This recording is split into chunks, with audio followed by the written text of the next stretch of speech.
We'll go for yes, and we'll see what happens. How are we all doing?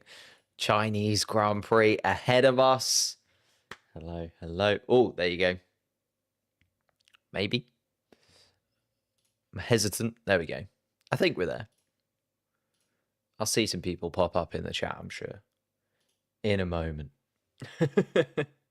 There we go. There's Josh. How are we doing? There we go. Josh, my confirmation that I'm actually not just shouting into a void. Lovely stuff. We are live for the Chinese Grand Prix. Cool. Not as early as the sprint race yesterday, thank goodness. Yesterday was a slog of a day because I didn't want to go back to sleep, and ruin everything. So tried to stayed up until like 8 and then just crashed. But how are we all doing? Hello, EditX, Tobin. What is that? Caesar, Sarthak, that one guy, Coop, Snapseed, Sally, Antonio. Hello, hello, hello. How are we all doing? Nice race predictions. Oh, high race predictions. That one meme guy. I did do a race predictions video. Tried that out this week. Didn't do too badly, actually. I think it got like 6,000 views, which maybe is something that we'll continue to do as much as we can. The problem is I had quite a few ideas for this season in terms of videos that I'd like to do and videos that I'd like to structure, but just moving house has been taking so much of my life up. Along with my job has slightly changed as well recently. So I need to get those two things sorted before I can get back to doing everything that I want to do with this. Because at the end of the day, this is a hobby, whereas they actually do pay my bills and put a roof over my head. So need to do that first and foremost. Let's make sure we've got a house before we start trying to do anything crazy. But how are we doing? Do I show the whole race or is it just a reaction? Should I turn off my TV? Do not turn off your TV. It's kind of a supplementary thing that you'll see across YouTube. There's lots and lots of different YouTubers that will do race watch-alongs. I think the largest known ones are obviously P1, Matt and Tommy. They do a race watch-along similar to that. We will show the track board, the details, the sort of live feed of lap times and things like that.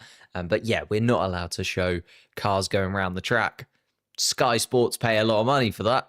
And unless, a lot of you guys hit the subscribe button and the like button, we're not going to have the kind of money to get the broadcast rights for an international sport. But maybe one day, you never know. If we hit like Mr. Beast level money, let's not say never, We could maybe buy imagine if we had the streaming rights for Formula One.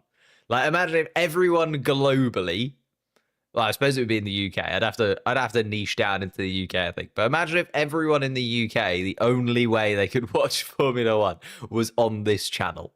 I think they would be livid, first and foremost, because I'm not doing all the thousands of rambly hours of pre-race and post-race, and I just can't. I'm one man. I can't do this. And secondarily, it would just be absolutely hilarious. Imagine I'm the only commentator that Formula One has.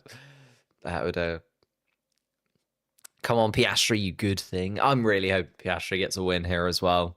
I know that well, I don't know, actually. It's a bit early in the day to say that Lando Norris is probably more so the title favourite than Oscar Piastri. Like, Piastri would have likely come second in the Australian Grand Prix had he not made that mistake because of Lando Norris making the mistake ahead of him. It was a bit of a weird domino effect, wasn't it?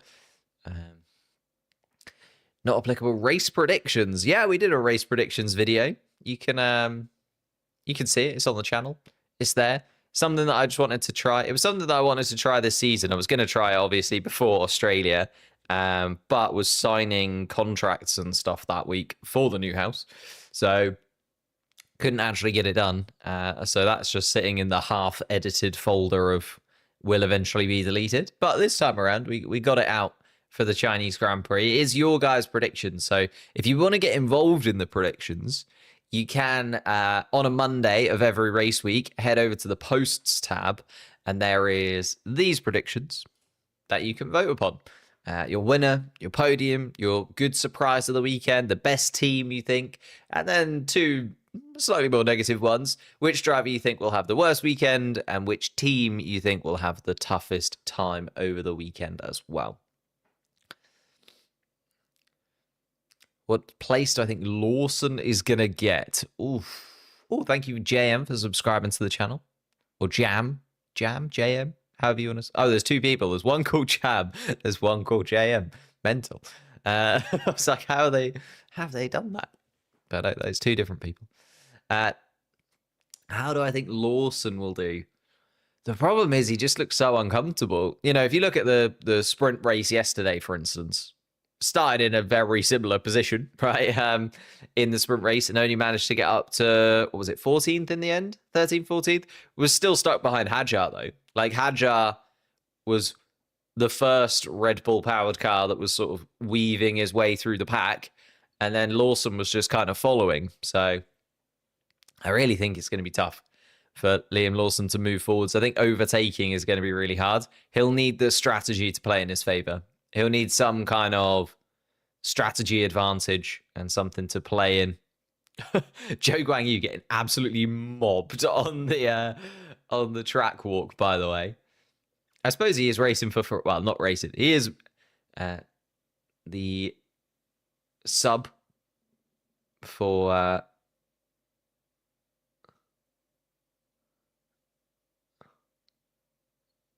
Mr. Unicorn. Maybe go back to Joe Guang Yu.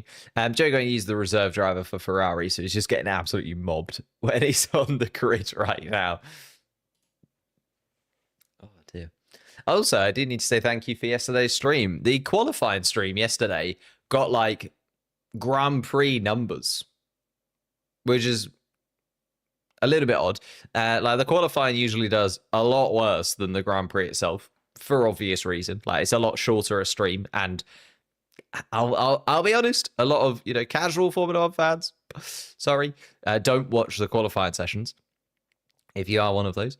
But it's one of those things where, like, the qualifying suddenly got, like, yeah, like race level numbers. So I appreciate that. Thank you so much. If you are new here, hit that subscribe button, hit the like button. I doubt many new people are here this early on. You know what I mean? Feels like the hardcore get here first. Do I think Oscar and Norris seem stronger? Yeah, but I also think that the McLaren at the moment seems stronger. The McLaren seems stronger. Both of them have improved, definitely. You know, Oscar last year, we were talking about his qualifying. Goes and gets his first pole position in Formula 1. That's a pretty good way to sort of say, yep, my qualifying has got stronger. And then with Lando Norris, the thing that was kind of holding him back was race starts, a little bit of qualifying as well, and strategy. And the strategy in Australia was pretty dang perfect. Like, they didn't get it too wrong. They were sort of actually leading the way in terms of strategy rather than waiting for everyone else to make their decisions. And in the race start, obviously started on pole, got ahead. Yesterday's race start, we maybe have some questions over. Although George Russell did push him quite wide, there's not really too much you could do about it. And even Andrea Stella has been saying that he or Lando's driving style just isn't quite suiting the track. So, I don't know. Found you just last night, like your commentary. There you go. It seems like there was a big spike in people kind of finding us yesterday. Bit of a weird one. YouTube's just like, yeah, go on then. Give them a little bit of run. Shall we look at the grid, though, as we get into it? Oh, well, I mean, I can show you your predictions. This is what your predictions were, and this is what I went through in that predictions video. Everyone predicting Lando Norris to win, or the majority of people. It was like a good 45% of people were predicting Lando Norris to win. Max Verstappen and Oscar Piastri your podium. Looking very likely that those two will be on the podium. So, pretty good there. Surprise Kimi Antonelli. I think most people were on the back of the hype from Australia. You know, really, really solid race from him. Much better qualifying from him yesterday. I think it would be nice to see Kimi Antonelli battling with the RBs. I think that's quite a nice thing for him to try and achieve and try and do over the course of this race. So last time there was a lot of pressure on him to scythe through the field, which he did very effectively. Got a little bit lucky in that, again, the strategy kind of played in his favor a little bit. But I think this time around, dry race in a Mercedes, I'd want to be seeing him getting up into the top 6. Is that insane to say? Maybe catching a Ferrari, battling with one of them. Getting in front of the RBs, possibly. Maybe 7th, 6th, 7th. Ollie Behrman and Kimi Antonelli having a little chat before the start of the race there. Best team, you guys think the most points are going to go to McLaren? Pretty easy prediction there. Flop team Haas. They're not looking as bad as they did in Australia. And the struggle, maybe the worst prediction there. Lewis Hamilton literally won the sprint race. So can't really be a bad weekend for Lewis Hamilton if you get a victory along the way. Looks like he's going to get points again in the Grand Prix. In fact, he was quite positive about moving forwards in terms of the places on the grid in the Grand Prix. Wants to get moving forwards and show what this Ferrari can do. So maybe, just maybe, we'll see what he can do.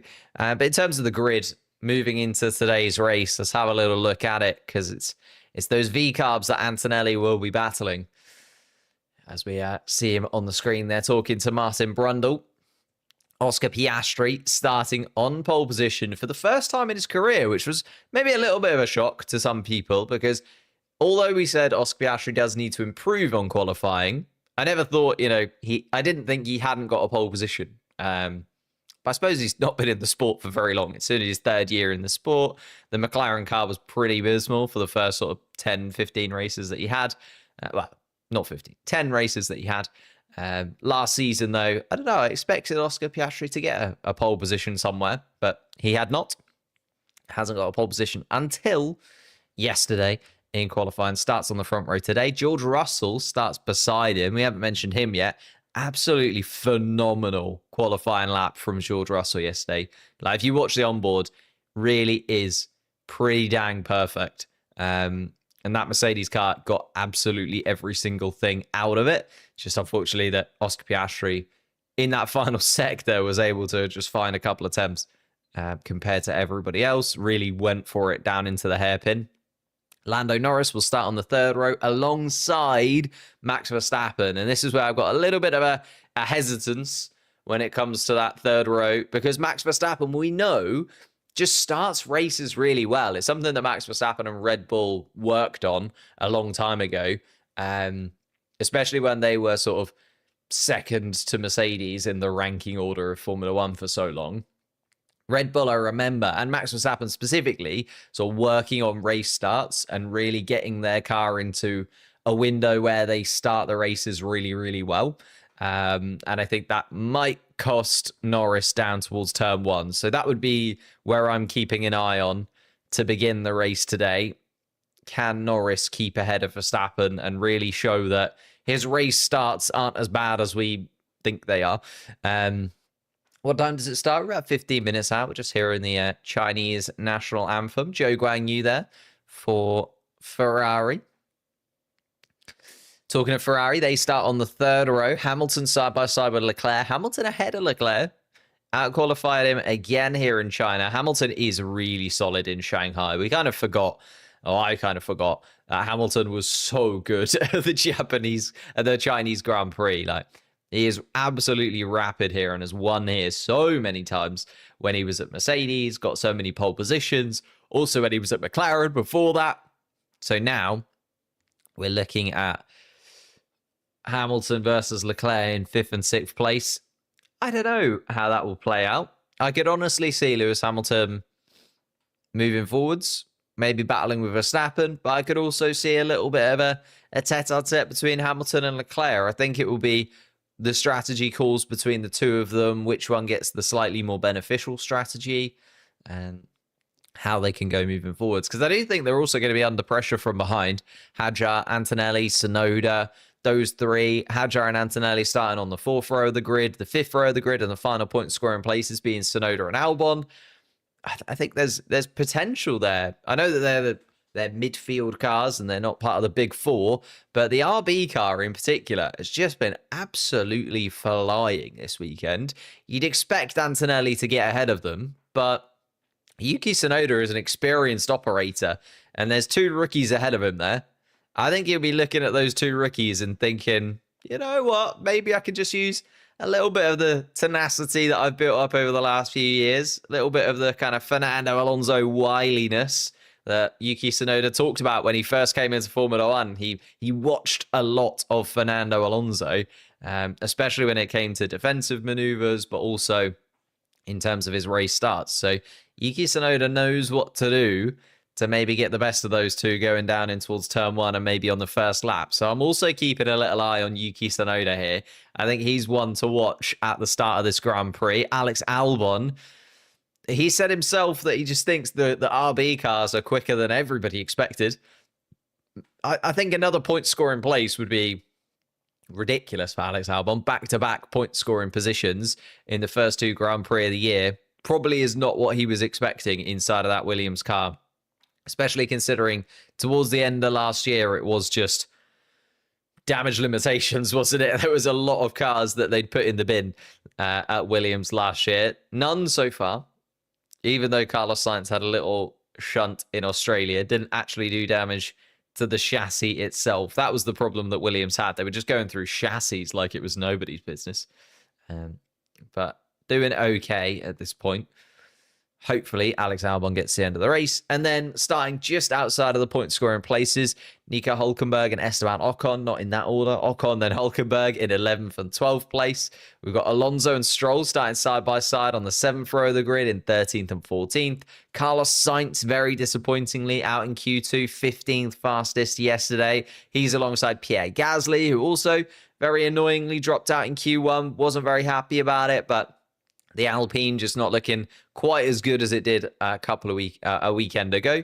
And then Behrman and Doohan starting 17th and 18th. Little bit of a pack of rookies towards the back end of the grid, isn't it? Lawson, Doohan, Bortoleto, Behrman, all in that bottom four as we start this Grand Prix.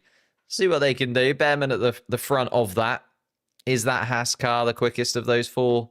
Well, no, Lawson is in the quickest of those four, but Lawson really struggling, and Lawson also starting from the pit lane, it has to be said. So Liam Lawson starting 20th, but also starting from the pit lane. So it's going to be a little while before Lawson catches up to the back of even Bortoleto, let alone the rest of the pack. So it's going to be a very, very tight race for those guys. And I'm interested to see what Lawson can do. I hope that he can move forwards, maybe score a point. I think that would be, just getting that first point on the board would be something to settle Liam Lawson's nerves a little bit. You know what I mean? I think that's what he needs. He just needs one, maybe 2 points, get him on the board. You've got your first points then, and you can kind of say, right, I'm in, I've got some points. Let's see what I can do from here. That is definitely going to be one of those. Should Lawson be removed from Red Bull and Yuki Tsunoda promoted? That is the discussion, isn't it? That's the impossible question that we will not know the answer to until Helmut Marko or Christian Horner comes out with a press conference and tells us. But it's starting to look, you know, we were so critical of Sergio Perez last year and plain saying that he misses Sergio Perez. Is the formation lap done? Oh, no. We still got about 10 minutes or so before the race gets underway. But if you look at last year, and you know, we were so critical of Sergio Perez for not being able to get out of Q1, for not being able to finish any higher than 8th, and actually, like, Liam Lawson would snap your hand off for an 8th place finish today, wouldn't he? So it does feel, I suppose the difference is Sergio Perez had been in the sport for a very long time. Sergio Perez was a very experienced driver, had been at Force India and Racing Point and Sauber and McLaren. You know, he'd been all over the grid before he ever even got into a Red Bull car. So that was the reason why there was a bit more animosity towards Sergio Perez straight off the bat. I think Liam Lawson is being given a little bit wider of a berth, and quite rightfully so. It's his 11th and 12th race in Formula One, which I know sounds like a lot, but Sergio Perez, his first race in a Red Bull was into the hundreds of his races in Formula One because he'd been there, done it with so many different teams before. But I think some of that criticism that did go Sergio Perez's way, I think a few people, including myself, I was very critical of Sergio Perez. I thought he should have done better. Maybe it was just the car is so hard to drive that nobody can really get the best out of that Red Bull car. Unless, of course, your name is Max Verstappen, who just seems to be able to do it. Do I think that Lewis will win with Ferrari today? I think that he will. I feel like Pookie Hamilton, you might be slightly biased. I'm not gonna accuse you of it. I'm not gonna accuse you of it. But I think you might be slightly biased. But I think Hamilton's in with a good shot, starting 5th place. I'd like to see a little Hamilton-Verstappen battle. Wouldn't we all, whenever you see Hamilton and Verstappen on the same piece of road, you just always want to see a little battle between the two of them. Why is Sainz struggling? I just can't get to grips with he actually was pretty good in qualifying in Australia. Then got that spin of torque. So basically what happened in Australia, and James Vowles kind of went through this, is as he was changing from 2nd to 3rd, got a big spike of torque, which then spun up the back wheels. And that's why he spun into the barriers at the beginning of the Australian Grand Prix behind the safety car. Not too much he could have done about that, but at the same time, quite an experienced driver. You wouldn't expect him to kind of fall foul of that, but in a new car and Mercedes engine and various bits and pieces that he's getting used to since that move over from Ferrari. But then on the other side of things, when it came to qualifying and the sprint races and sprint qualifying this weekend, he's just really been struggling with the car. Qualifying, his seat was coming undone and sort of moving around inside of the cockpit. Couldn't get the tires within the right temperature window. This track is really hard. I think we kind of forget a little bit that China is a really, really tough track to master. And especially when you're in a car that you're not 100% confident in. Sort of turn 1, turn 2 is ridiculously hard. If you've ever played it on the game, the Chinese Grand Prix is really, really tough. And then also 11 and 12. And 11 and 12 are so vital. Like turn 11, turn 12, they then lead into that really long back straight. So if you mess up turn 11, you're costing yourself time all the way from 11 through 12, through 13, and then loads of time down that back straight. And that was effectively what happened to Sainz. He just didn't quite get it right, lost loads of time in that final sector particularly, and just not the weekend that he would have wanted, or not the way that he would have wanted the weekend to have started in China. But really, really solid experience. Which game do I play? As in like the Formula One game. F1 24. F1 25 coming out soon. It's in the next couple of weeks or so, isn't it? Or next sort of few weeks. Thank you, Not Applicable. Huge fan. Thank you so much. Appreciate it. Is the Red Bull car bad? Let's, reword that, Lord of. It's not bad. It's just hard to drive. But I think all of these cars are quite hard to drive. Even Lando Norris has been complaining that the McLaren is really tricky to get underneath in the right way. And he's 3rd on the grid. So, if you're complaining about the car and you're 3rd on the grid, I think everything is just quite tricky to drive at this point. But we are going to get started. We're about 5 minutes out. Shall we make sure that everything is loaded up and ready to go?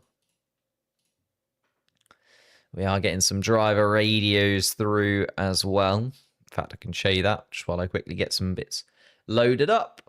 5 minutes to the formation lap. George Russell is told over the radio. Ollie Behrman, 5 minutes. And getting set up here. Radio checks for all of the drivers on the grid. And soon to be the start of the second round of the season. 2 out of 24 will be completed this weekend. Little bit of a jump between now and the third race of the season in Japan. Just a weekend off and then a triple header. It does seem weird that, in 4 weeks' time, we're going to be nearly a quarter of the way through the 2025 season. Doesn't feel like it's ready yet, Am I live on Twitch? I'm not. I was trying to get that sorted, but it doesn't seem to want to work this morning. So just the YouTube stream. Apologies if you were looking for it on there. How many overtake opportunities are there on this track? Sort of realistic overtake opportunities, or, if you're feeling a little bit more adventurous. There's two main ones, down towards turn 1 through turn 2. You see drivers kind of go for. Sometimes see drivers have a little lunge down towards 11. And then down towards turn 14 as well. Down the really long back straight, in towards the hairpin at turn 14. They're the main areas you'll see people have a little go. But we saw Isaac Hadjar. Was it turn 6 that Hadjar had a little run around yesterday? Papaya rules come into play for the championship. Well, papaya rules mean that if the track is there and ready to go, and then they can both race one another. We got that confirmation in Australia, so I don't think there's going to be any holding back between Lando Norris and Oscar Piastri. We'll see how that really plays out today, though, won't we? If they're side by side at any point, we'll see how much these papaya rules are really favored in one driver's way or another. Let's move over to the race board. Again, a quick run through the grid for those of you that are just joining us. We've got Piastri and Russell starting on the front row. Lando Norris and Max Verstappen just behind. Lando Norris still leading the Drivers' Championship. Max Verstappen still our world champion from last year. Hamilton and Leclerc, the two Ferrari, starting on the third row of the grid, 5th and 6th. Hadjar, the best of the rest driver in the RB, starting 7th with Kimi Antonelli in his second race for Mercedes beside him. Yuki Tsunoda and Alex Albon rounding out the drivers starting in the point-scoring places. Esteban Ocon will be the closest man to the point-scoring positions in 11th place. He's alongside Nico Hulkenberg in 12th. Fernando Alonso and Lance Stroll, the two Aston Martins, starting on the 7th row of the grid side by side in 13th and 14th. Carlos Sainz, the first driver, or the final driver to drop out of Q2 yesterday, starts in 15th. And Gasly, the first driver to drop out of Q1, in 16th position. Then 4 rookies behind, well, unless you count Liam Lawson as not a rookie, depends how you see it. Gasly and Behrman and Doohan starting in 17th and 18th on the penultimate row of the grid. Bortoletto will start at the back of the pack all by himself as Liam Lawson is starting from the pit lane in his second race at Red Bull. We are very close, though, to the start of the formation lap. We're seeing the tyre blankets removed and the cars dropped down onto the track surface as we tick over to 7 a.m. my time. Let me know where you are in the world, how you're watching. Luckily, not too early for me this time around.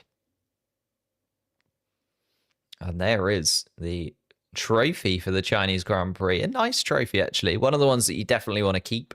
Although, as a driver, you never actually get to keep the trophies. You just get replicas of the trophies, which I find a little bit strange. The fact that drivers in their contracts, it literally has a clause where they have to give the trophies that they get to the teams. So they have to give the trophies to the team to take home to the factory. And if they want a replica, they can order one from the Grand Prix, which is quite interesting. So you don't actually get every single trophy you win, which, to be fair, for Lewis Hamilton is probably a good thing. Where on earth would he put over 100 trophies? Plus all the pole positioned little tyres, plus everything else. Just needs a second house just for his trophy collection. Here we are then. Formation lap is underway as I waffle about trophies. Piastri coming through the first sector. Formation lap underway. You can see Bortoletto there, the final driver.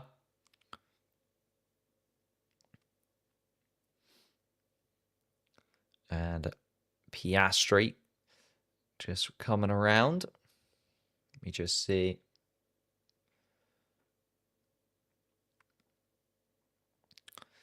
Burning Jonas, hello, hello.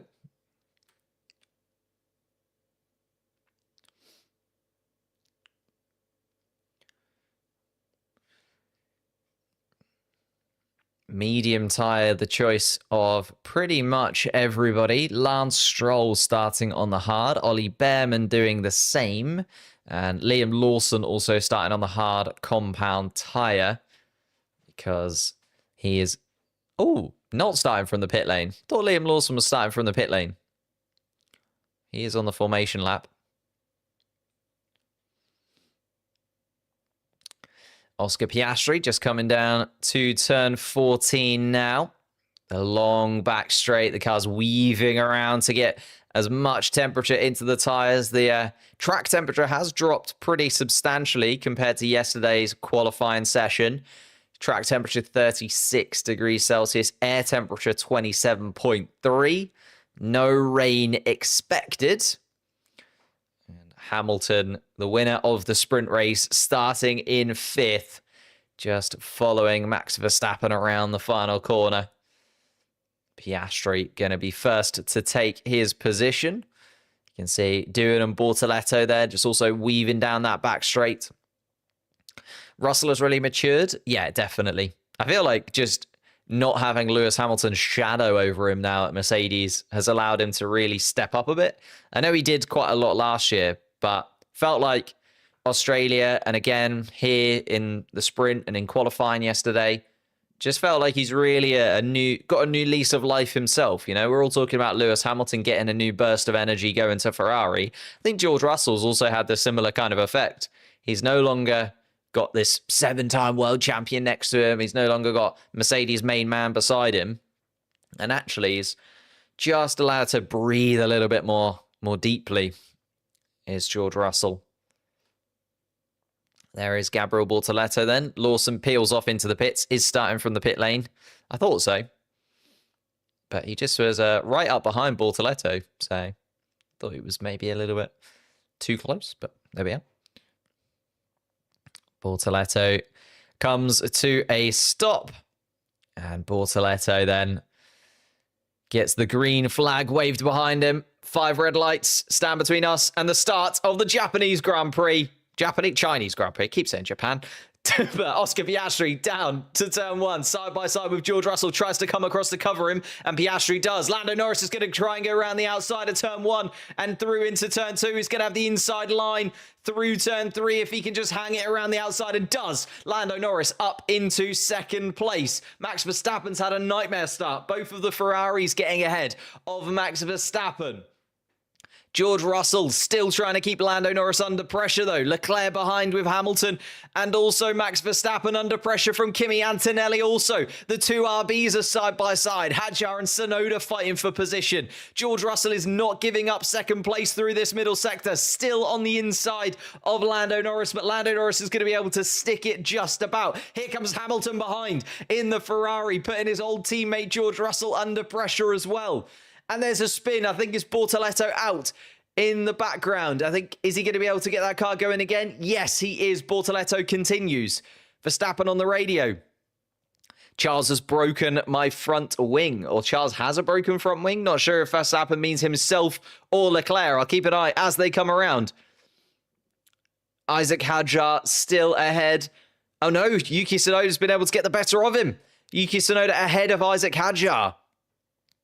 And Esteban Ocon up into the points ahead of Alex Albon. So it's all been changing around in the midfield pack. Alex Albon now under pressure from Fernando Alonso. Pierre Gasly's had a really good start up into 13th, all the way down from 16th. Carlos Sainz has stayed 15th. Behrman's made a position up. Liam Lawson already ahead of both of the Stake Sauber cars. Been an absolute nightmare start for Nico Hülkenberg, who started in 12th place, now all the way down in 19th. And Gabriel Bortoleto, also with a little bit of a spin, he decides to come into the pits to change his strategy.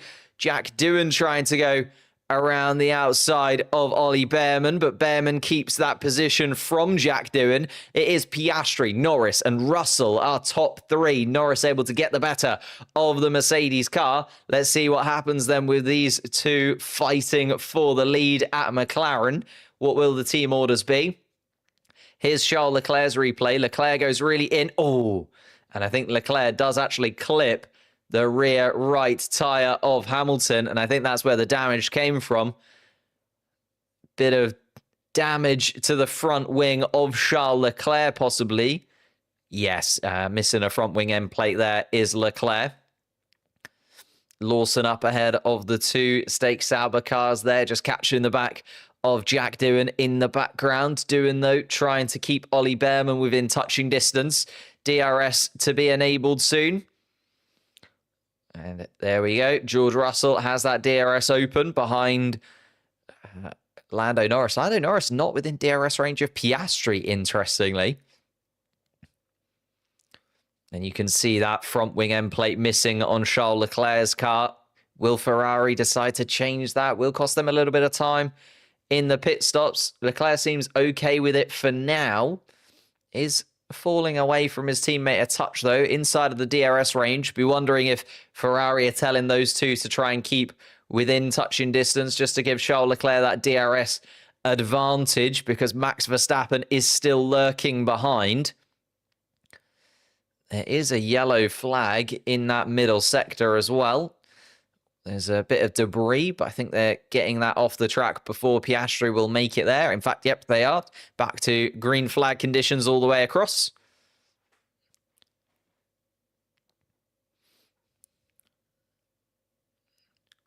And Charles Leclerc being told, what do you want to do? We can survive. And Charles Leclerc is going to stay out and wait until the first official pit stop to go for that change of front wing. So able to balance it out, but he is going to start struggling on those tyres a little bit sooner than the rest. Losing that downforce at the front just means the tyres are in a slightly different position. He'll have to change some settings on the wheel, but need to look after those front tyres in this Grand Prix. As we saw in the sprint yesterday, those front tyres go and you are absolutely a sitting duck. Piastri then still leading, coming through the final corner to start lap 3 of this Grand Prix, or lap 4, sorry, of this Grand Prix. Norris and Russell behind. Hadjar still trying to butt heads with his teammate Tsunoda. And Fernando Alonso, supposedly his brakes are on fire, says Pierre Gasly. Let's keep an eye on this then. Gasly behind Alonso, both of them with DRS. And if his brakes are on fire, you won't be able to slow down very much for this turn 1, but does manage to. Fernando Alonso stays ahead of the Frenchman. Stroll on hards, indeed. Stroll on hards. Bearman on hards. Bortoletto on hards. Liam Lawson as well. And just Fernando. Oh! And there is Fernando Alonso. Maybe that's the confirmation that we needed, that his brakes aren't quite working. Fernando Alonso dropping positions pretty swiftly, and something definitely wrong with that Aston Martin car, as Pierre Gasly was saying on the radio. Interesting that Gasly spotted it from behind, and then Alonso continued on, but Alonso now tumbling down the order and will limp around the final couple of corners. Cannot brake, no brakes, no brakes. So that is a brake failure of some kind for Fernando Alonso. And that's a shame. It's going to be another retirement for Fernando Alonso. So that's 2 retirements in 2 weekends for the Spaniard. And Fernando Alonso and Aston Martin really not enjoying the start to this season. I know that a lot of the talk about Aston Martin is all about 2026, but it'd be nice to see them do something during this season. But not looking likely at this point.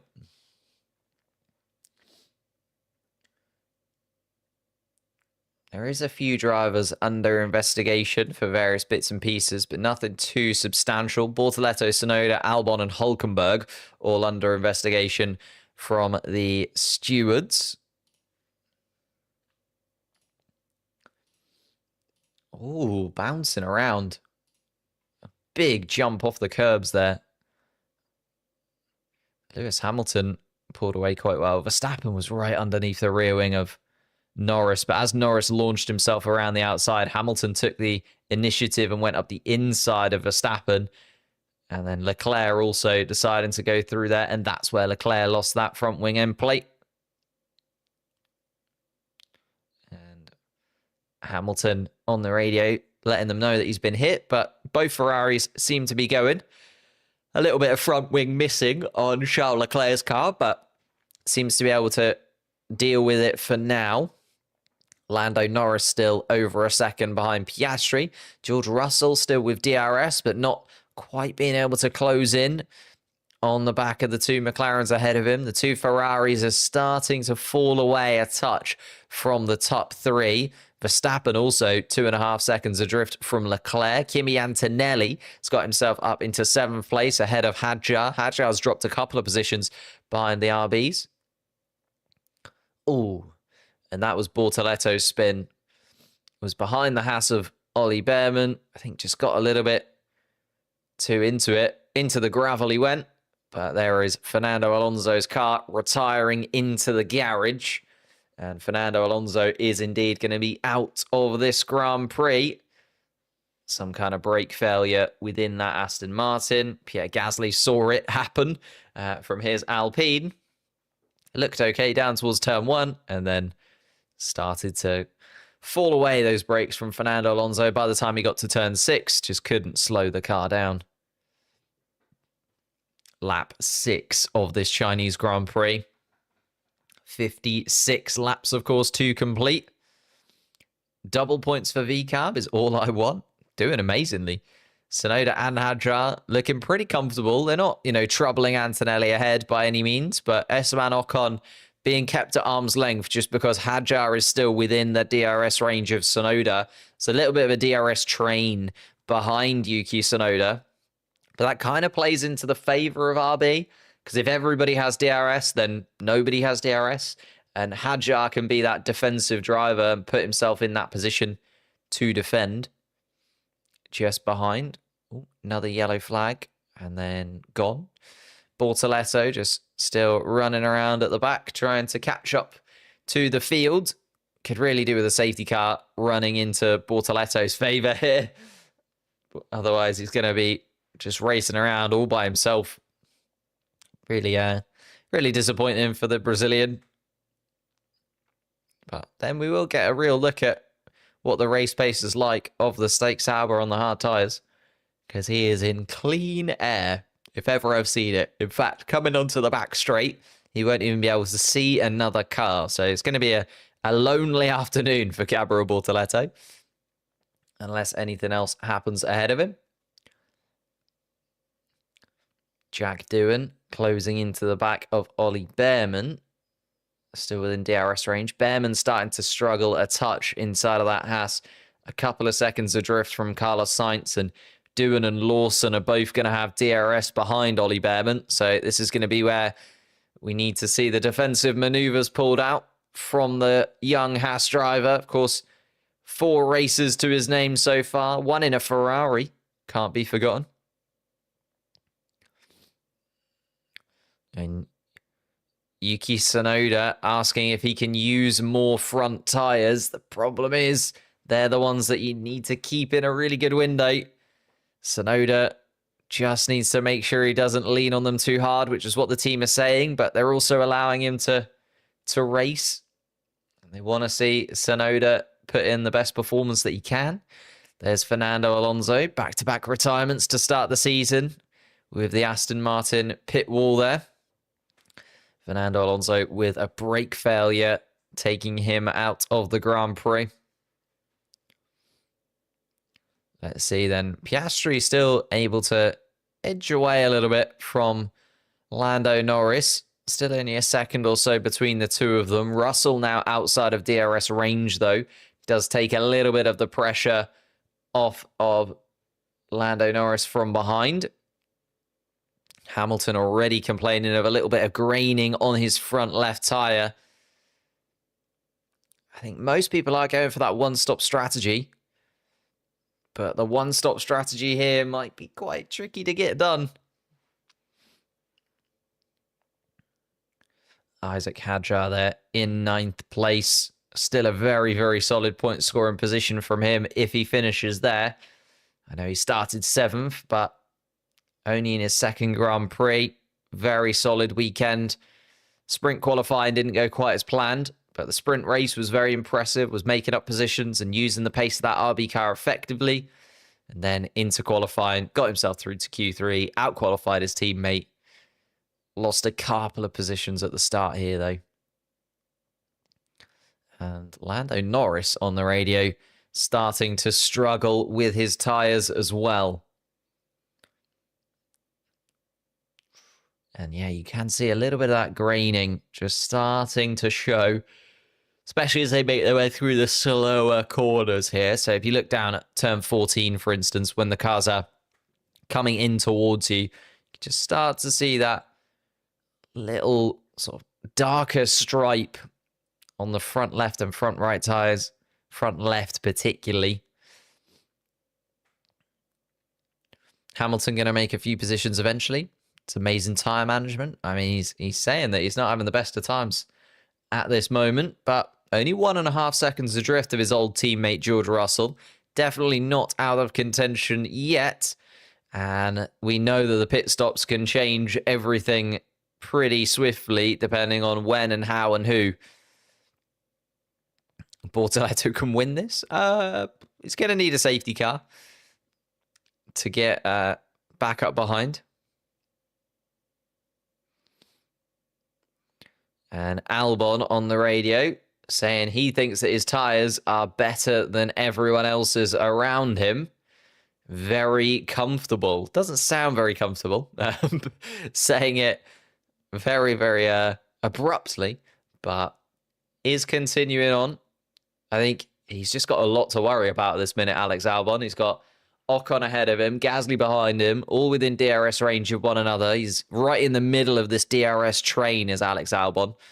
And that is always a tough position to be in because you don't know whether you're looking forwards or watching your wing mirrors. It's a tough, tough place to battle. But he's going to have that DRS open. The problem is Ocon has got the DRS open in front of him, so he doesn't have that gain of advantage there. And looking at Piastri, still carrying on at the front, elongating that lead by another couple of tenths. So that front 5 are disappearing away from Verstappen. Verstappen is just falling away really dramatically, actually, isn't he? 5 seconds adrift of the Ferraris. And Verstappen did say yesterday after qualifying, when he was asked what he can do to win this race, and he did say everybody ahead of him DNF, basically. So it does feel like he was right, was Max Verstappen. He is not anywhere close to the cars in front of him. And if anything, Kimi Antonelli might be sniffing behind him at some point if those tyres do eventually go off for Max Verstappen.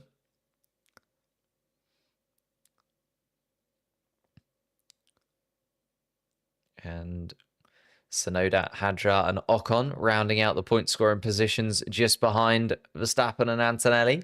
Our top 10.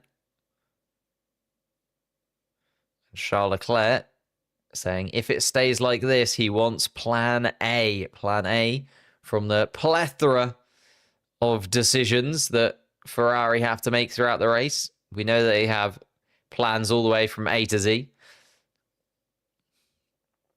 And is he going to start to fall off is the problem Charles Leclerc will have, because these tyres are just going to be under that bit more pressure because of that front wing damage. And we knew that this race was all going to be about tyre management. So Charles Leclerc adamant that he wants to stay on the plan that they've already got, even with that problem with his front wing. Is actually sort of sitting quite comfortably behind Lewis Hamilton. Is the only driver with DRS inside of the top 10 now, as Gasly comes into the pits. So Pierre into the pits early. And saying plan B on the Ferrari radio. Interesting. Let's see what Gasly's done then from mediums onto hards for Pierre. Going to come out, obviously, at the back of the pack, but in some lovely clean air, at least. 46 laps left to go, though, so it's a long, long distance for Pierre to hold on to those hard tyres if they are going for the one-stop strategy. Maybe they're going for a two-stop. You never know. Maybe Pierre does think he can make up those 20 seconds or so by just having the clean air, having the racetrack in front of him to run into, some fresh some fresh hard compound tyres to have a go with. We'll have to wait and see. Ban McLaren. They're not too far ahead. A couple of seconds from George Russell. It's not out of the question that George Russell would be able to close that in, especially if the tyres do dip away from the McLaren team. We didn't really see yesterday fully how the teams will deal with tyre degradation because they didn't have to pit during the sprint.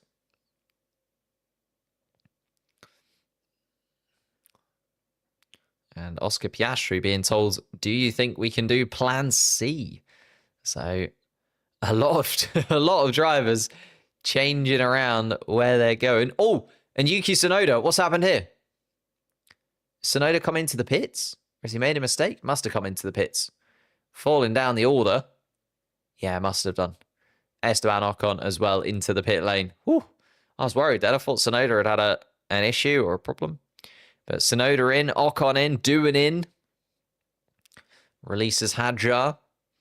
Where's Tsunoda going to come out? A little bit of a gap. Comes out in front of Pierre Gasly still, does Yuki Tsunoda. So that lovely clean air that Pierre Gasly was sort of hoping he'd have, now gone. Tsunoda has that clean air ahead of him. Nico Hülkenberg, the next car out on track, but is a couple of corners ahead. And Tsunoda will be closing that gap, surely.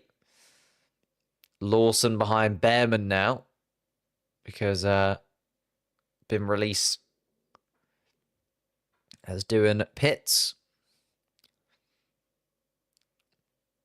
Let's see if Liam Lawson can actually get ahead of Ollie Behrman.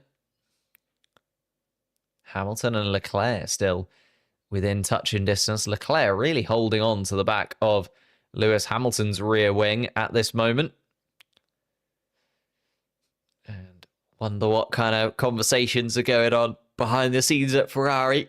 They really don't want those two coming together. Need as many points on the board as possible because it's looking like the McLarens are going to run away with it. Max Verstappen, though, drifting away, putting Red Bull a little bit of a distance behind. F1 Trends, thank you so much. Appreciate that. If we are new here, hit that like button, hit the subscribe button. Really does help out the channel. There's, I think, like 800 people in the chat right now. So if we all hit the like button, that'd be absolutely amazing. It really does help out the channel as we get Hadjar and Antonelli also coming into the pits to swap around, covering off Yuki Tsunoda. Has Tsunoda been able to get in front of Antonelli? Yes, he has. Tsunoda with the undercut. And the Racing Bull of Yuki Tsunoda now ahead of Kimi Antonelli. And Antonelli is in this mix. And Isaac Hadjar has lost out pretty considerably. Hadjar now behind Ocon and Gasly. So using that undercut really does seem to be the way forward. And I wonder if some of the teams towards the front are looking at that undercut and going, wow, Yuki Tsunoda was able to make up a good chunk of time there.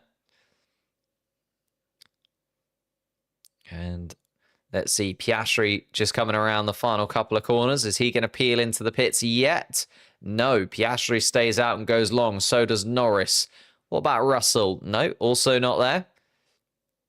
Hamilton, though, does. Hamilton is the first driver in that front five to blink. Hamilton into the pits. Verstappen follows him. So it is Hamilton and Verstappen into the pits. Alex Albon continues on in the Williams. Lance Stroll continues on. Sainz comes around the final corner as well. Behrman and Lawson to come. So be interested to see where Hamilton comes out. Hamilton pulls away as Verstappen pulls into the pits. Just about made that work. Managed to make that work is the words I'm looking for. Verstappen, though, just coming down. So Hamilton is going to come out behind Liam Lawson. Albon, Stroll, Sainz, Behrman and Lawson yet to pit. Piastri is going to box at the end of this lap then. So he's covering off that idea and realizing that actually maybe now is the time. The problem is Hamilton is now stuck in this traffic, and especially because some of these guys are on the harder compound tyre. You're looking at Stroll and Behrman and Lawson, all on the hard compound tyre, started the race on the hard compound tyre. And George Russell also saying maybe the one-stop strategy is the one here. So it's starting to play out a little bit. Piastri was told to box over the radio. He's just coming around turn 14. We'll see if he does peel into the pits, and he does.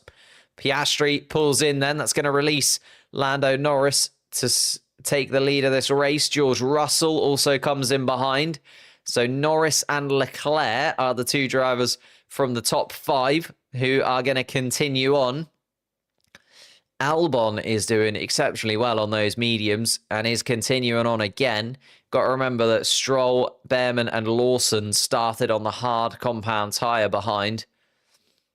Piastri is going to come out hopefully ahead of Lance Stroll. Come on, Piastri. Yes, Piastri is ahead of Lance Stroll, at least for now. Lance Stroll's going to try and come around the outside of him, though, down towards turn 1, but doesn't manage to do so. And that is really, really good news for Oscar Piastri. Because if he'd have got stuck behind Lance Stroll there, that would have been a bit of a nightmare scenario, as Hamilton is finding out at the moment. Hamilton is stuck behind Lawson. George Russell is trying to deal with Ollie Behrman. And George Russell is going to make swift work of the young Brit. And George Russell up into 7th place now. Sainz and Stroll ahead of him, though, is a little bit of traffic to contend with. Max Verstappen, now he's changed his tyres, has just gone fastest in that sector. It's very swift from Max Verstappen. Verstappen in a little bit of clean air, actually, of the drivers that have pitted. Looking quite good. Yuki Tsunoda is just catching up to the back of Nico Hülkenberg. Hülkenberg yet to have pitted on those mediums. Antonelli still stuck behind Ocon. Hadjar now closing into the back of him. Ooh, dear. Antonelli. Oh. And Ocon versus Antonelli is getting a little bit heated. Antonelli pushing Ocon out onto the grass. Here comes Lando Norris then, and Charles Leclerc into the pits too. Piastri goes through. Where's George Russell is the thing that I'm keeping an eye on. Here comes Lando Norris out of the pits. George Russell is coming around. And there's Lance Stroll, and here comes Russell. This is fighting for position, and Russell is around the outside of Lando Norris. There's an Aston Martin in the way, and George Russell is going to be able to get back up ahead of Lando Norris. It's cost Lando Norris a position, and Russell has been able to get the undercut. Russell up into 4th ahead of Lando Norris. And George Russell is going to go for the move on Lance Stroll as well. And Lance Stroll, nothing that he can really do about it. Lando Norris also trying to get the move done on Lance Stroll sooner rather than later, but not able to make that move stick at the moment. It's going to try and go all the way around the outside. And Lando Norris does. But Lando Norris has lost that position to George Russell. Russell up into 2nd place effectively because Alex Albon has yet to have pitted. Alex Albon, though, leading the Grand Prix in P1. But no pit stop as of yet for Alex Albon. So it's Albon, Stroll, Sainz, Behrman, and Lawson, the guys who have yet to have stopped. Oh, and Nico Hülkenberg as well. So those drivers there still need to make a stop. Everybody else has made their first pit stop of the race. Lawson under pressure in 10th, though. Now his teammate Max Verstappen closing into the back of him. And that's not a great sight, is it, when your teammate is going to overtake you and they've already done a pit stop and you haven't? They have not changed the front wing on Charles Leclerc's car. Wow. So they think that running that front wing with no front wing end plate is going to cost them less time than the sort of 10 seconds or so it would take to replace. That is incredible. It's not good reading if you're a Ferrari aerodynamicist, is it? your front wing is so bad, we don't want to cost ourselves 10 seconds over the course of 58 laps, or 56 laps, sorry. Interesting.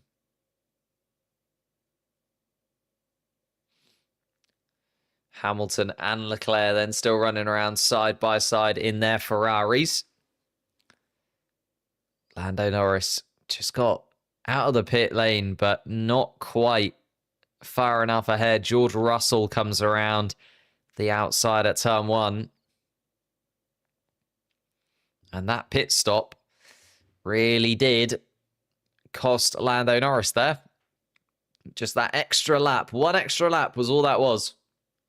And that allowed George Russell the opportunity to get that undercut done and get his Mercedes up into second place, and is now lapping very quickly indeed. Oscar Piastri is catching up to the back of Albon and is going to make swift work of the Williams. Alex Albon going very deep indeed.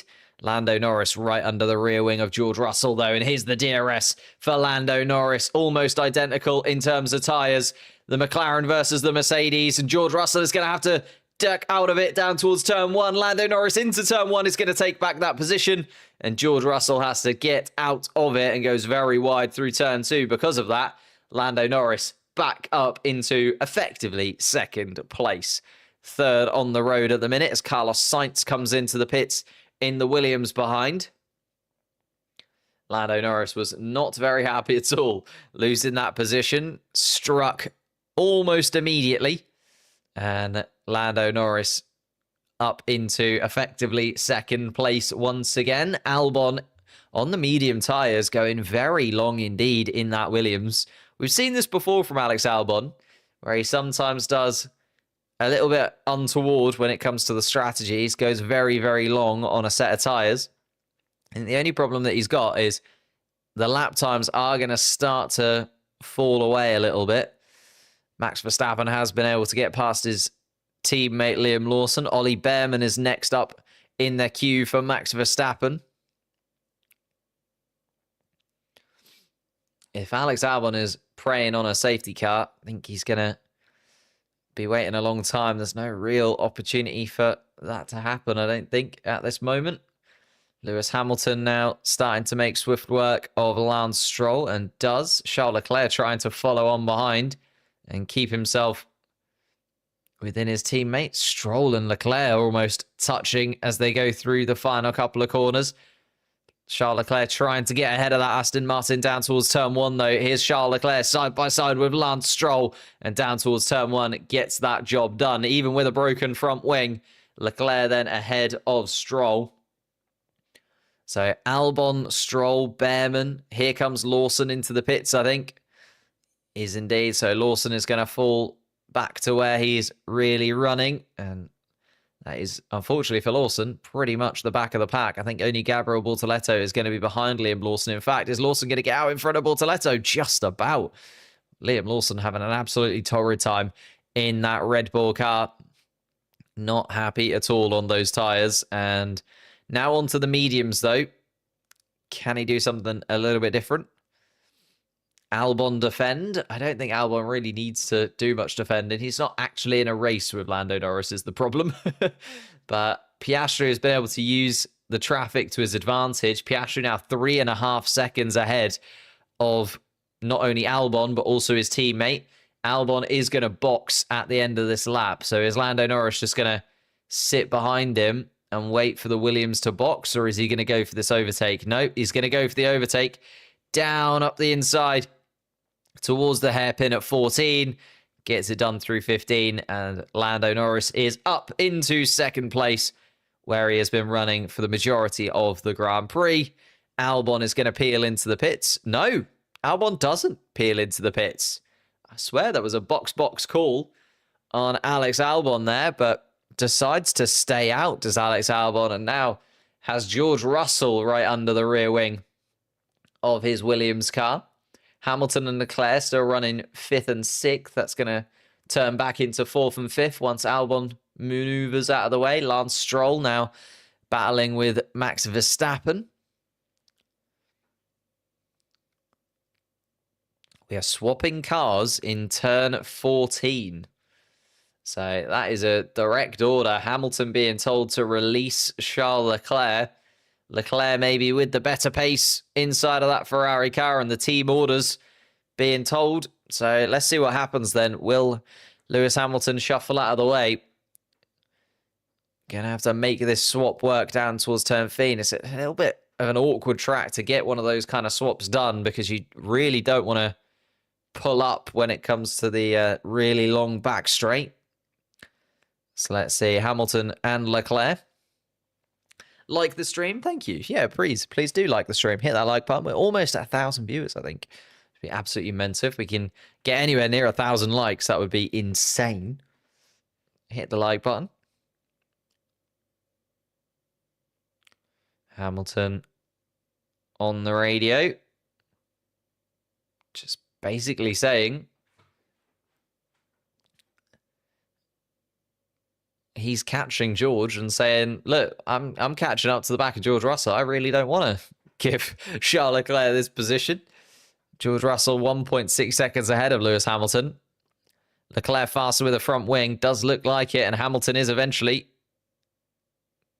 going to move out of the way. And Hamilton does eventually get the swap done. And Charles Leclerc is released in front. This is going to be interesting then. So if Charles Leclerc is so much quicker, if that swap has been done, will they swap back if, you know, Leclerc can't get in front of George Russell? Or do they stick to those positions if Hamilton can stay right under the rear wing of Leclerc? Let's see.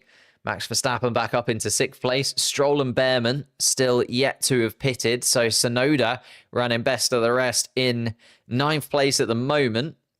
Esteban Ocon has also been able to get in front of Kimi Antonelli in all of that chaos by just pitting that lap earlier. Ocon with the undercut on Antonelli. See if Antonelli can get back ahead. Hadjar has dropped down to 12th place. Pitted on the same lap as Kimi Antonelli. Gasly in 13th, pitted very early indeed and got the undercut on almost everybody. Alex Albon has come out just behind Pierre Gasly in that. So fresh tyres on the Williams car. 10 laps fresher tyres on the Williams car behind Pierre Gasly. Let's just see what he can do from there. Doohan and Sainz just behind. Sainz on slightly fresher tyres too. Liam Lawson on the medium compound tyre, but is a distance from Carlos Sainz at this moment.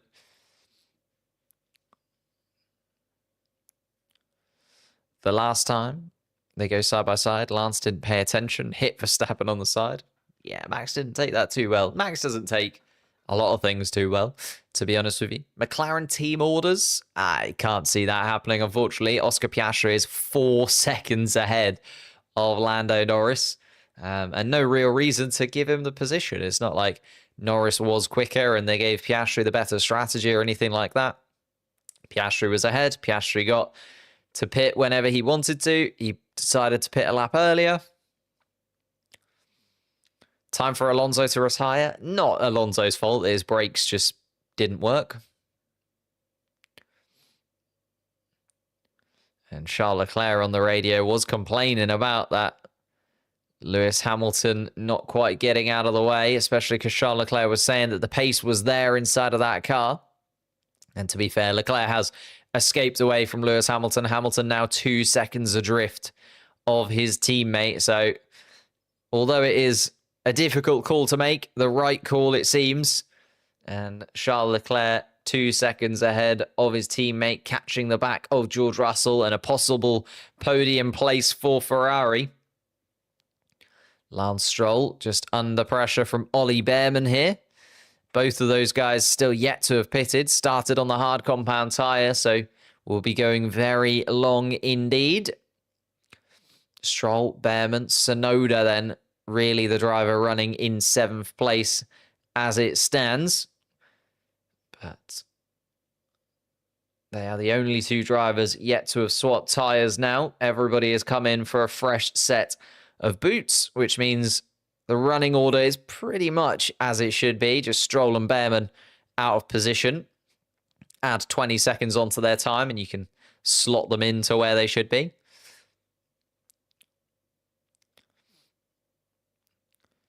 How did Lawson drop like that? He went really, really long on his first stint and then pit later than everybody else. And it feels like the undercut is the way to go today.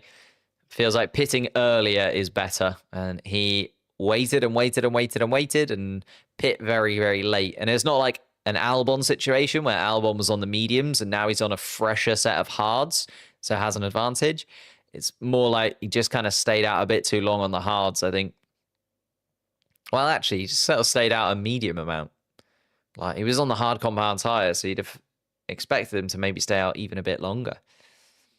Albon has been able to get past Pierre Gasly in all of this as well. We talk about Albon coming out behind Pierre down towards turn 14, the fresher rubber on the Williams car. And Albon up behind Isaac Hadjar now. 2.5 seconds the gap between Hadjar and Albon. But as we say, slightly 8-lap fresher tyres on Albon's car. Let's see what he can do. Lance Stroll and Ollie Behrman having a battle here. Ollie Behrman, DRS open down towards turn 1. The Aston Martin is really struggling for pace right now, but Ollie Behrman trying to get a move done in the Haas. Could be a nice little scrap for 6th place, and then once they both pit, they'll drop out of the points anyway. Dropping away. Hamilton really struggling in the Ferrari. Yeah, it just seems to, on the hard compound tyre, Charles Leclerc's found a lot more pace than Hamilton. I say that. The gap is still only 2 seconds now, and Leclerc hasn't been able to get within DRS range.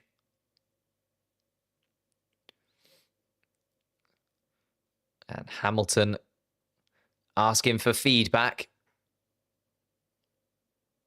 And Hamilton wanting to know, where can he make up time? What can he do to catch up to the back of his teammate? But not quite there yet. Alonso DNF. Yeah, unfortunately, a brake problem inside the Aston Martin. Nothing that Fernando Alonso could really do about it. Just done and done.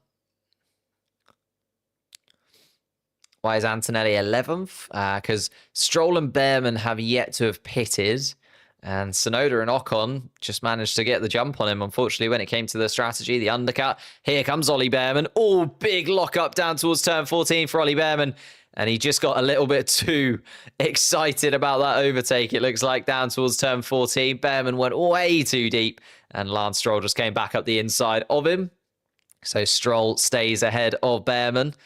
And Behrman having a little lunge, though. You love to see it from the young driver, battling with Lance Stroll, wanting to get that move done, but a little bit overzealous there.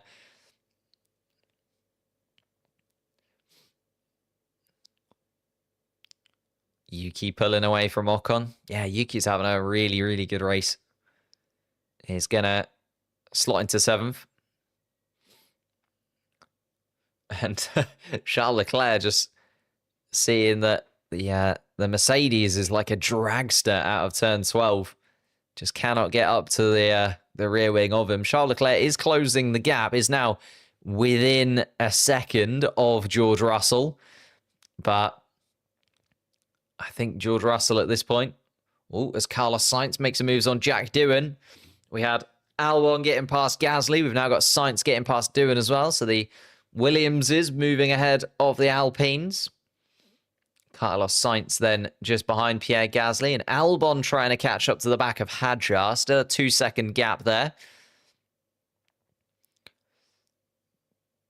But the 2-stop strategy for most, you're imagining maybe sort of into the mid-30s. We're going to start to see these guys come in for a second pit stop.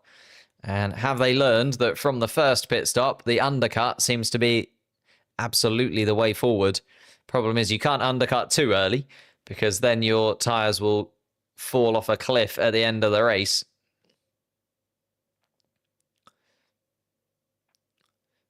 Now looking on board with George Russell, who's got Charles Leclerc for company all of a sudden. It was looking like it was going to be a little bit of a lonely race for George Russell in third.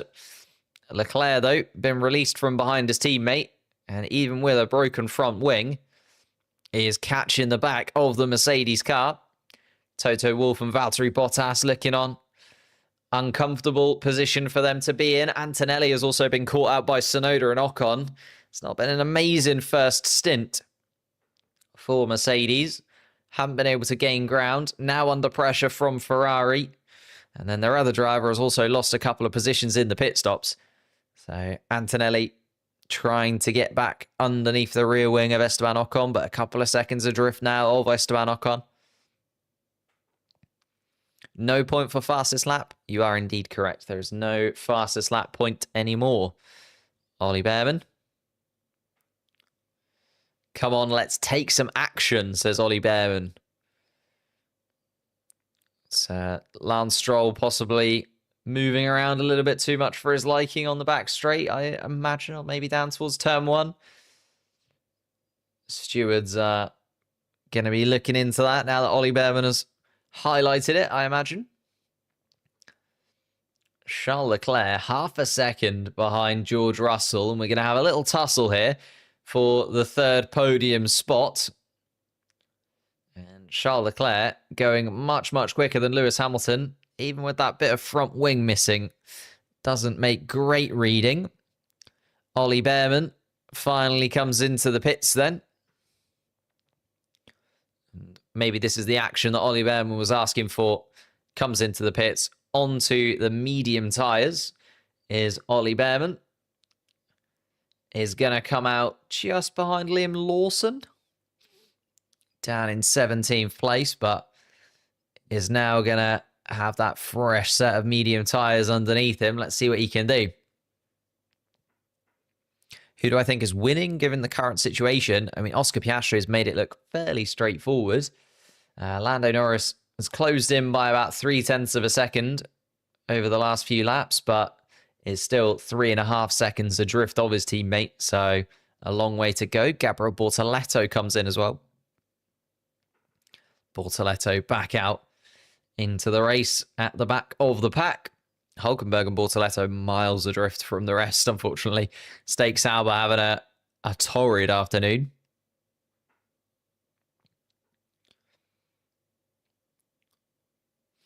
One stop or two stop. There's a few drivers on each. I think the majority will be a two stop. As you can see, a lot of them on the hard compound tyres, but already having done 13, 14, 15 laps. The likes of Lance Stroll is on like a one stop, I think, or I'd sort of expect.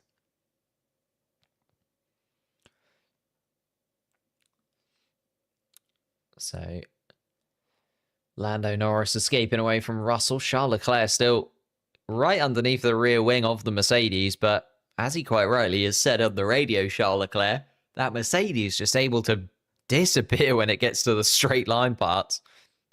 So much traction through those final couple of corners. And away it goes down towards turn 14 and then the same down towards turn 1. Charles Leclerc making up all of the time through the twisty bits. And then George Russell just escaping down the straights.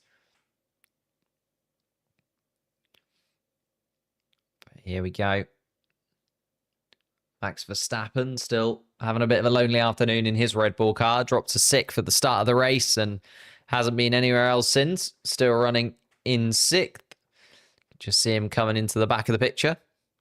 Lando Norris. We'd like to use some of that pace up, please. And Lando saying that he doesn't just want to push into the dirty air of Oscar in front of him. So Lando wanting to escape away, or the team wanting Lando to get away from George Russell. But Lando not wanting to get into the dirty air of Oscar. And to be fair, now that they've said that, go for it, Lando. Lando has just closed the gap even more. 3.2 seconds, a fastest lap from Lando Norris. 0.5 quicker than his teammate.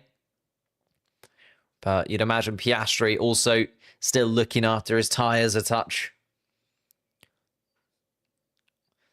And on board with Pierre Gasly. George Russell, Charles Leclerc, Lewis Hamilton all having a little scrap. Leclerc still within DRS range of Russell. Hamilton had to let his teammate through, but is trying to stay within touching distance of the pair.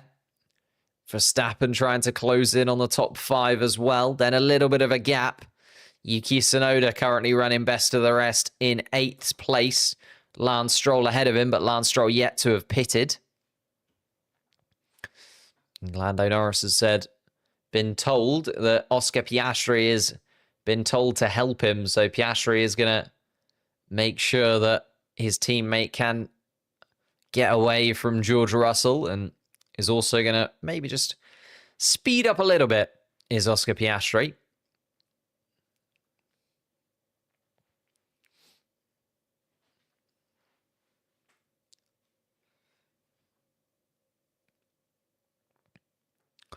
Oof.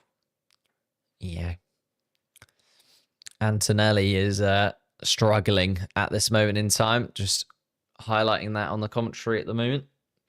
Antonelli drifting away from Esteban Ocon. Kind of got done by the undercut. Did Antonelli. And then is just drifted away from the back of Tsunoda and Ocon because of the tyre management. And that's the real thing with these rookies. The hardest thing, I think, to get to grips with in Formula One right now is holding on to the tyres and keeping them within a working window. And Antonelli was trying to push on those tyres. He was aggressive to begin with. He was trying to get in front of Esteban Ocon, and now you can see where that's come home to roost, unfortunately, is falling away, and now under pressure from Isaac Hadjar as well.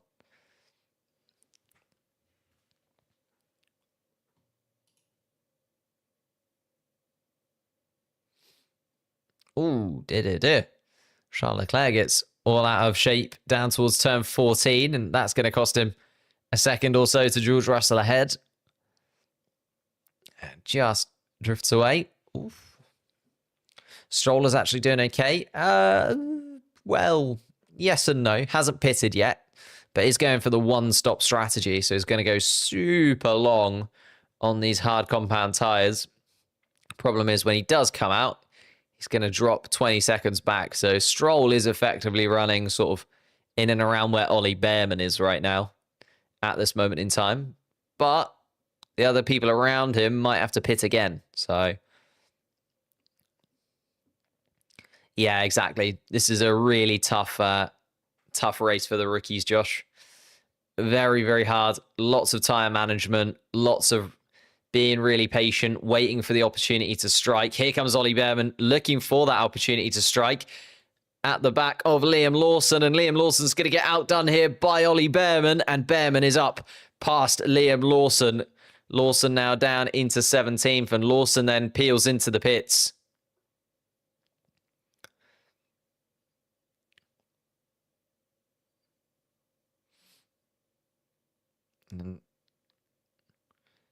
Lawson then into the pits once more. A second stop for Liam, and a fresh set of tyres needed for him. Just really struggling once again inside of that Red Bull. Cannot get to grips with it, and is now running behind Nico Hülkenberg in the Stake Sauber car. That is not where you want to be today. The Stake Saubers having absolutely no pace whatsoever in comparison to the rest of the field.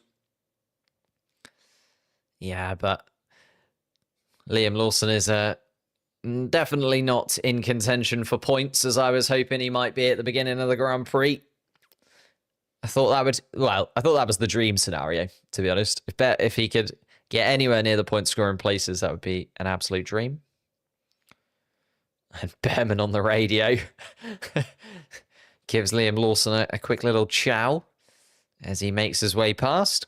And Behrman now underneath the rear wing of Jack Doohan. This could be quite a nice little run for Ollie Behrman on the fresh medium tyres. Everyone else ahead of him on some slightly older hards. And Behrman now is going to have some track to run into. Doohan is next up on the list of targets, and he's already right under the rear wing of Jack Doohan.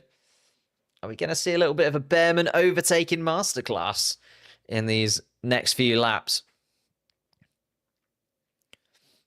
Piastri and Norris now only 2.5 seconds separate the two McLarens at the front, but that's because Norris has been able to escape away from George Russell. The gap now up to 5 seconds. Leclerc, that mistake down into turn 14 really did hinder Leclerc. He's now 2.5 seconds off the back of George Russell. Hamilton another 2 seconds.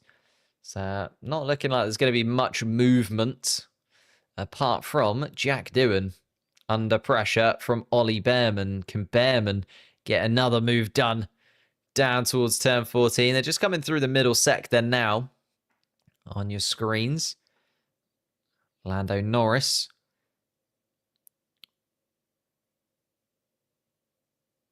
And Lando Norris, plan C is what Norris being told, but he's also asking, can Piastri just push up a little bit, go a bit quicker, because Lando Norris is finding himself in the dirty air and his tyres are starting to feel the problems that come with running in that dirty air.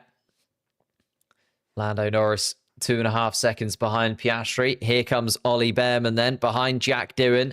DRS open, down towards turn 14 they go. Doohan pulls up to the inside. Behrman around the outside. Is he going to get the undercut? Yes, he is. And there goes Ollie Behrman with a little bit of a sweep up the inside. And he's past Jack Doohan. And another overtake for Ollie Behrman. 2 in 3 laps. Gets a round of applause from the Haas team. And gets away from Jack Doohan. Now, who's next up on the list for Ollie Behrman is Carlos Sainz, is a couple of seconds ahead. Much fresher tyres on Ollie Behrman's Haas car. Doesn't want to kill them, though. And Liam Lawson has also been able to make a move on Nico Hülkenberg. Just watching a little replay of that as of now. Just dives up the inside of Nico Hülkenberg, does Liam Lawson, and there's no real fighting between the two of them. Hülkenberg in a completely different race, unfortunately. Well, both of the Stake Sauber cars nowhere near in the race with the rest of the pack. Liam Lawson still not, to be honest. 17th place. Lawson now looking at a 20-second gap to Jack Doohan ahead of him. Of course, Jack Doohan likely to pit again. I was imagining that some of these drivers would pit again at this point, to be honest. The mid-30s in terms of the laps. And George Russell is going to try and go until the end, supposedly, on these hard compound tyres. The hard tyre looking robust on the McLaren radio. I mean, they do have quite a nice gap to Russell behind. 5 seconds, the gap. But then once you swap and that becomes a 15-second gap that you need to make up, does become a little bit trickier, doesn't it, if you're Lando Norris and the McLaren team. Hadjar into the pits then for the second time. And going early this time around in the RB. Let's see if he can get an undercut. It's going to come out in some nice clean air as Isaac Hadjar. Into the pits. Out of the pits. Behind Jack Doohan by sort of 13 seconds. But a nice fresh set of hard compound tyres on Isaac Hadjar's car. And he'll still want some points from this afternoon. Will Isaac Hadjar? That'll be the goal for him. Lando Norris on the radio.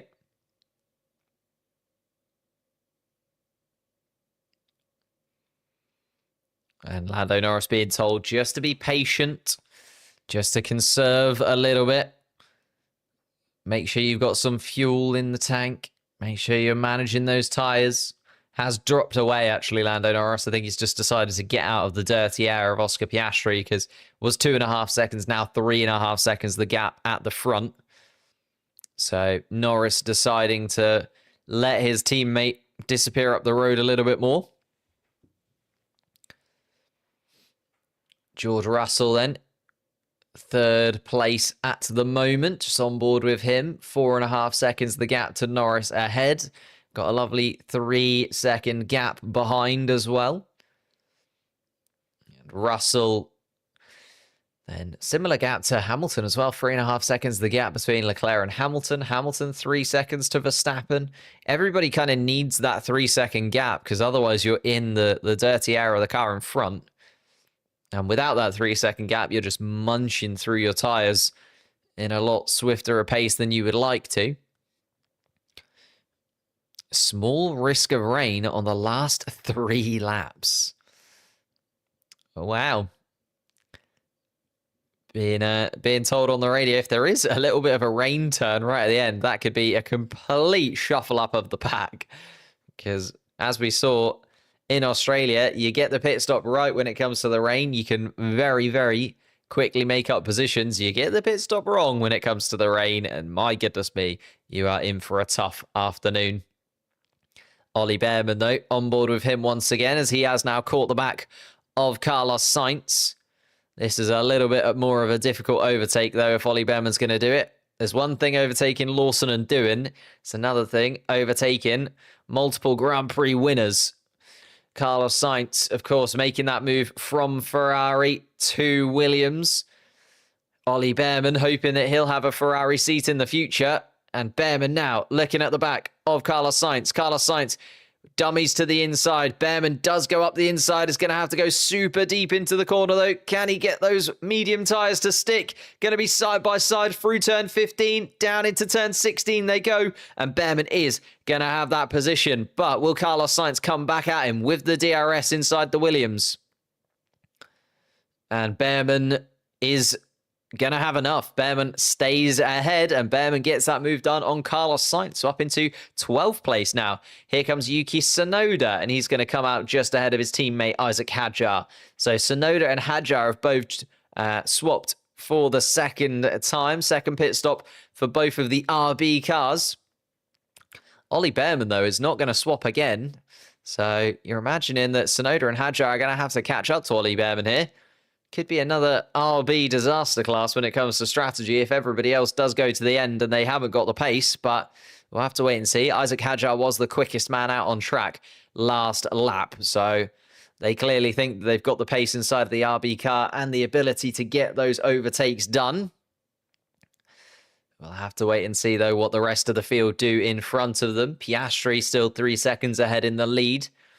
Lance Stroll still running around in 7th place. 35 laps he has now done on those hard tyres. Surely they are going to be screaming to be changed in that Aston Martin car. Medium tyres awaiting Lance Stroll, and maybe a little bit of a run similar to what we're seeing from Ollie Bearman at the end of the Grand Prix. And here comes Stroll. Finally, I was thinking, how long is it going to go on? Stroll does come into the pits. It's going to release Esteban Ocon and Kimi Antonelli. And Max Verstappen finding his groove a little bit. Just GP telling him some good pace. Better late than never. I think a GP is the only man that can talk to Max Verstappen like that, isn't he?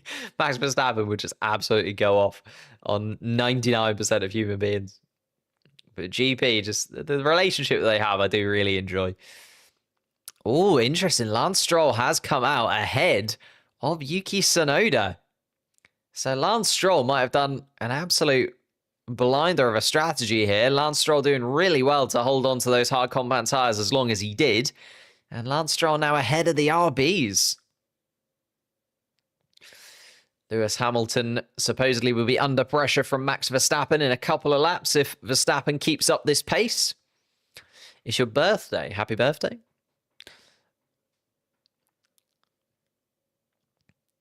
A couple of laps, though. Max Verstappen's going to be at the back of Hamilton, and Hamilton comes in. Hamilton pits, decides against that battle with Max Verstappen, and comes into the pits instead for a fresh set of tyres. And this is where the one stop versus the two stop. We've kind of waited. It's been a little bit of a weird middle sector of the race where not a lot has happened, but this is where it's going to start to develop, and this is where the tyres are really going to come into and play a real, oh, good. Hamilton does get out ahead of Esteban Ocon. The tyres are really going to come into play here and give us a real look at where the pace is of all of these cars. But let's have a little look. Experiencing sound problems. Oh. Let me see what I can do. I'll give it a little off and on again.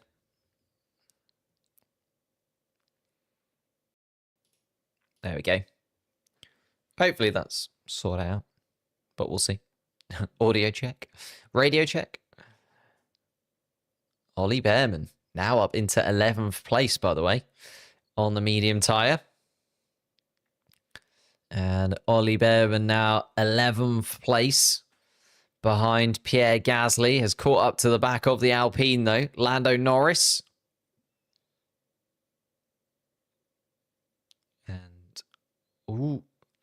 And Norris on the radio.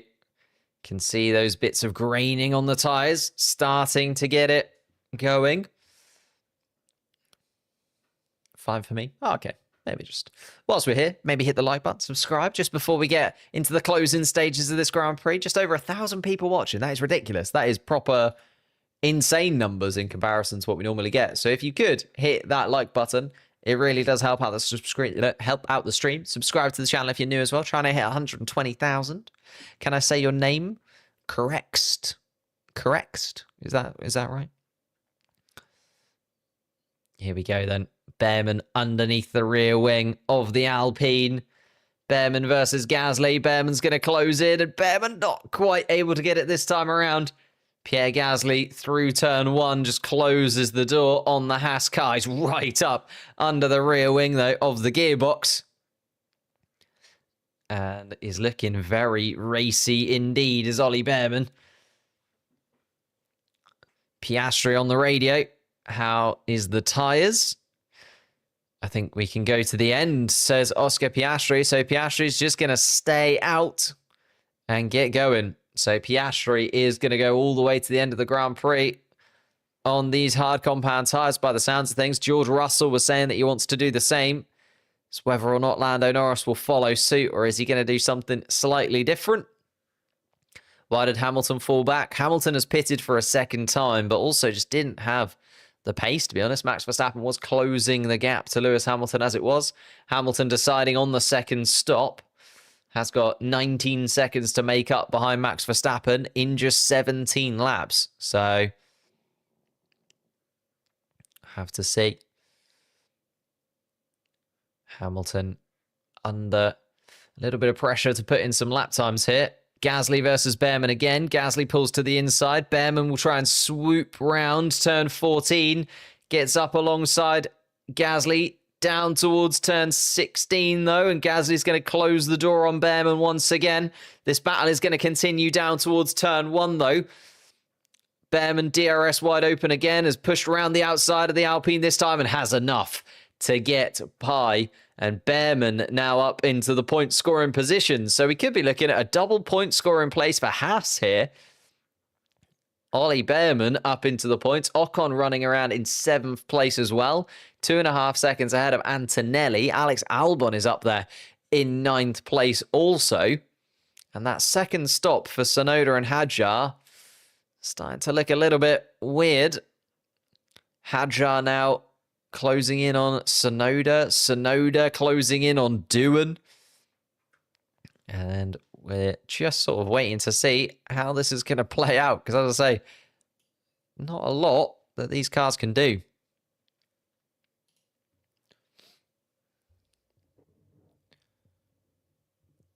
Here we are. Oh, my goodness.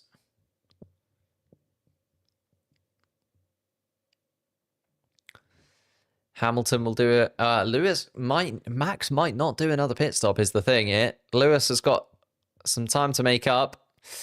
Hamilton now 18.4 seconds behind. I don't think Max will pit again.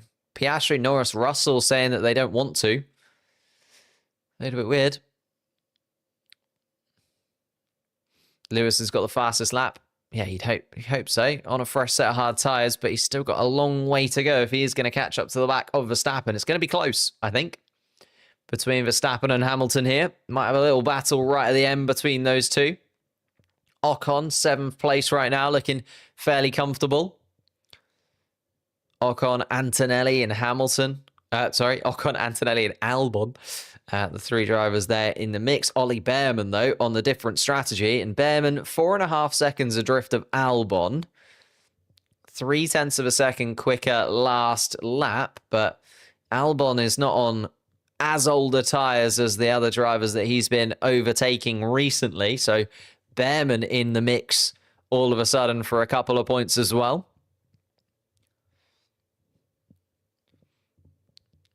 Max Verstappen, and then hoping to keep these tyres good. Hamilton hoping that the drivers in front all have their tyres completely fall off a cliff. And if they don't, Lewis is going to come home P6, which would be a stark reminder, considering that sprint win yesterday, that he isn't quite there as of yet.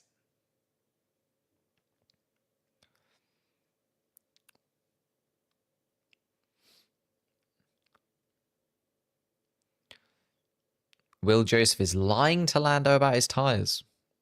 We've seen it in Hungary. I doubt that. I doubt that a little bit. I think Lando Norris can feel it inside of the car. Not so much needs to be lied to.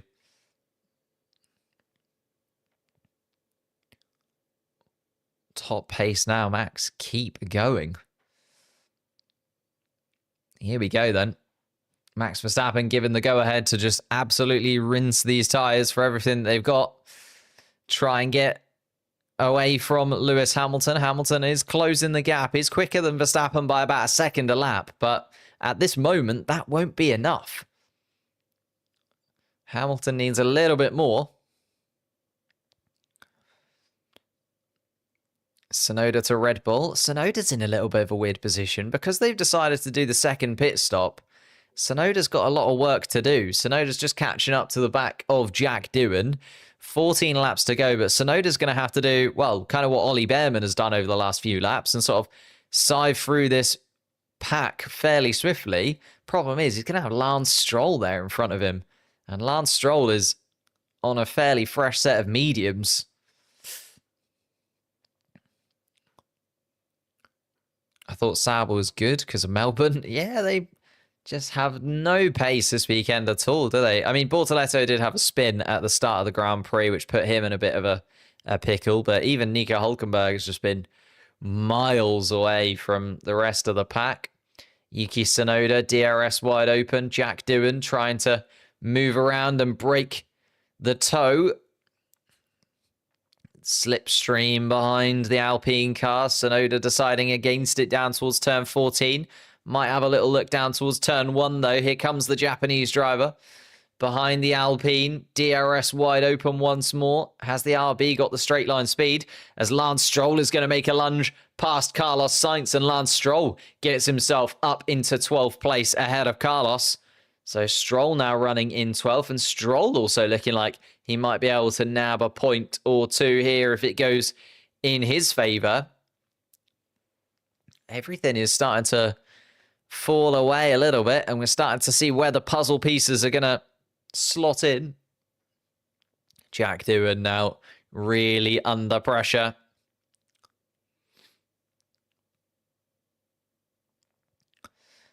And Jack Doohan losing. Another half second. Hamilton takes out of Verstappen, but it's not going to be enough. There's only 13 laps left for Lewis Hamilton to be able to do this. And it does feel like it's too late for those guys at the front to pit. So everyone at the front is just going to hang around and see if they can do it. Get all the way to the end on these hard compound tyres. And Behrman up into the point scoring places looking really good.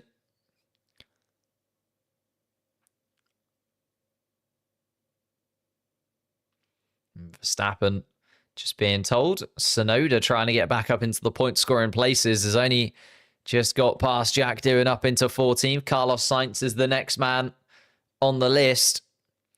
And it's those guys that have done the 2 stops and the guys that have kind of done the 1-stop strategy that are now in the mix and are going to be able to get those overtakes. Hadjar behind Doohan will also be trying to make a move. But there's no real movement at the front of the pack, unfortunately. Everyone is just going to try and hunker in and keep hold of their tyres. So Piastri, Norris, Russell, Leclerc, Verstappen, looking likely that that's going to be our top 5, unless Lewis Hamilton can close in enough. 13 laps left to go. Still a 15-second gap, though. So Hamilton not looking exactly likely to close in on Max Verstappen here. Esteban Ocon has the dream maneuver. Esteban Ocon got the undercut on Kimi Antonelli and Tsunoda at the start of the race and has just continued on. Ocon 32 laps done on those hard tyres. Antonelli kind of stuck behind him. But a couple of seconds adrift. Albon then another couple of seconds. Behrman another couple of seconds. So it's going to be tough for anybody to really make moves inside of the top 10. Yuki Tsunoda and Lance Stroll will be the drivers to try and break back into that top 10. Charles Leclerc on the radio.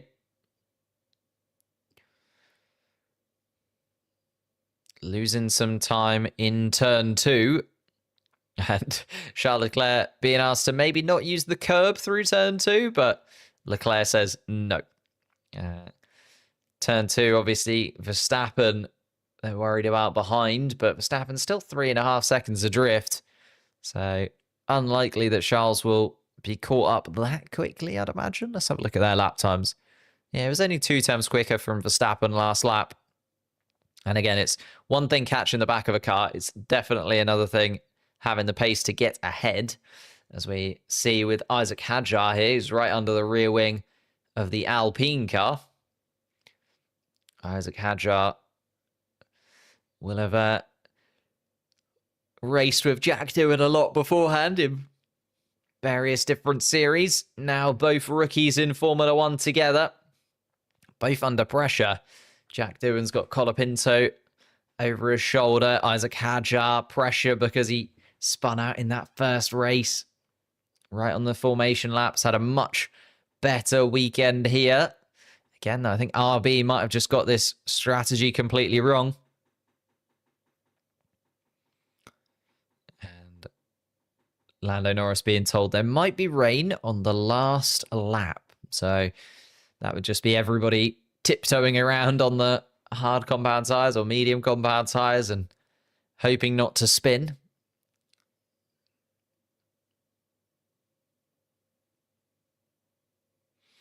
And here then comes Isaac Hadjar on Jack Doohan. Going to try and peel around the outside. And Jack Doohan goes deep and pushes Isaac Hadjar wide. Jack Doohan going way too deep in that corner. Got it all wrong. And then Isaac Hadjar was pushed wide because of it. Who got to the apex first will be what the stewards are looking at. Although Isaac Hadjar will hope to get in front beforehand anyway. Oh! And Yuki Tsunoda has got front wing damage.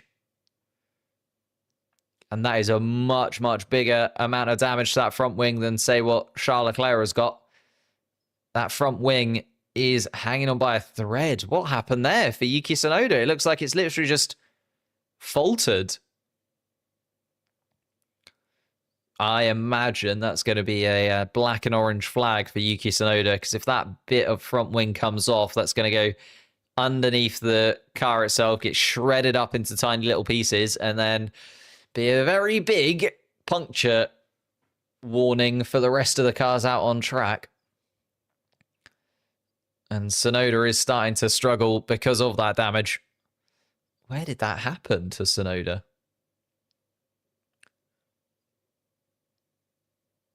Down to the hairpin with Jack Doohan. Went wide. Oh no, that's Isaac Hadjar, isn't it? I was trying to see where this damage came from for Yuki Tsunoda. Jack Doohan and Isaac Hadjar are going to move past the RB because Tsunoda now falling away because of that damage. And that's a real shame for Yuki Tsunoda. He's had a really, really solid drive here in China. Really good qualifying. Got outdone by the strategy, unfortunately. The second stop was not what he needed. And now a third stop is definitely not what the doctor ordered.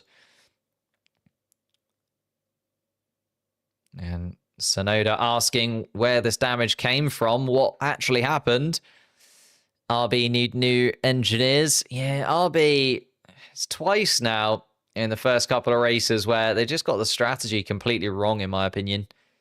Tsunoda got done by strategy in Australia, now done by strategy again here in China, and also the fact that there's a bit of the front wing that's completely faltered. So a front wing change, a tyre change, and Tsunoda is going to come back out into this race, but what actually happened then? Going down the straight, it literally just burst under load. You can see it. The front wing. That is super strange, though, to see that happen. Did he maybe a little bit of a fracture in there? Did he bounce around on a curb, bounce around behind somebody? I don't know. Really weird to see that, honestly.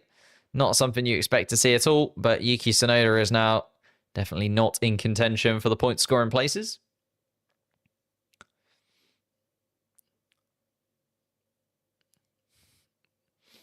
And Lando Norris now struggling with the brakes inside of his McLaren car, saying that the brake pedal is really long and is now really struggling to stop the car when it comes to those really hard braking zones, especially around here. You've got quite a few really hard braking zones where you do have to just stamp on that brake pedal.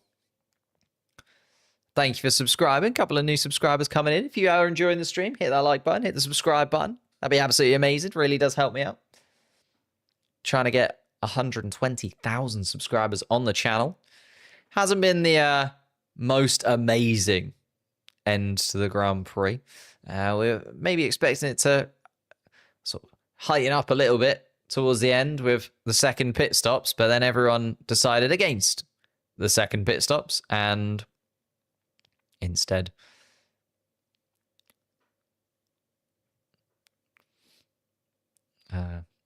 it's just the pedal going longer, and there we are. Is that reassuring? I'm not sure. But there we are. Lando Norris, though, still in second place. And yeah, unfortunately, it's just going to... I feel like this race is just going to wind down over these last 8 laps. Hadjar and Doohan under investigation for that battle that they had beforehand. Hadjar now looking to try and get past Jack Doohan again. Doohan, though, moves very late. And I think that's going to be Doohan under a little bit of an investigation and possibly a little bit of a penalty for Jack Doohan. Although it does mean that Isaac Hadjar is also going to miss out on the points. Which is a shame. Like, both of the RBs, remember, started in the point scoring places. Both of them now out of them. And Haas have kind of taken their position. It's still the same top 10 we started with, except you swap the 2 RBs for the 2 Haas's. Esteban Ocon and Ollie Behrman have got it spot on in terms of their strategy today. Lando Norris on the radio again. And the brake pedal will continue to get long. So it's there. Read the comments. I do read the comments. There's just not a lot going on at the moment. You say it's okay. Don't worry. You'll be all right. Behrman P10 confirmed. Pretty much, yeah. He's escaping away from Pierre Gasly. Not going to be able to catch the back of Alex Albon. Alex Albon not on quite as sort of old hard tyres compared to the rest of the guys that Behrman was siving through in that middle stint.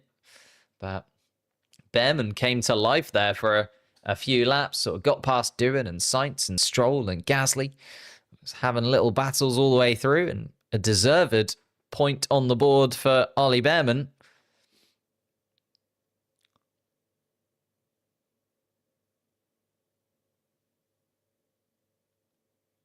And Lando Norris just being told, you need to be a little bit cautious on the brakes, is what Lando Norris is being told. The brakes starting to wane inside of that McLaren car. I mean, he's still got a 7-second gap to George Russell, so should be all okay for second place, as long as those brakes don't completely stop, giving him any ability to slow down in these corners. Hadjar and Doohan still going at it in 14th and 15th place. And Hadjar saying he's moving very late under braking. And I agree. I think Jack Doohan, especially down towards turn 14, was very, very late. And is that a confirmation? I think that might be a penalty for Jack Doohan that has just come through. Yes, it is indeed a 10-second time penalty for forcing another driver off of the racetrack for Jack Doohan. So Doohan has got himself a 10-second penalty. It's not going to change the point scoring places or anything like that.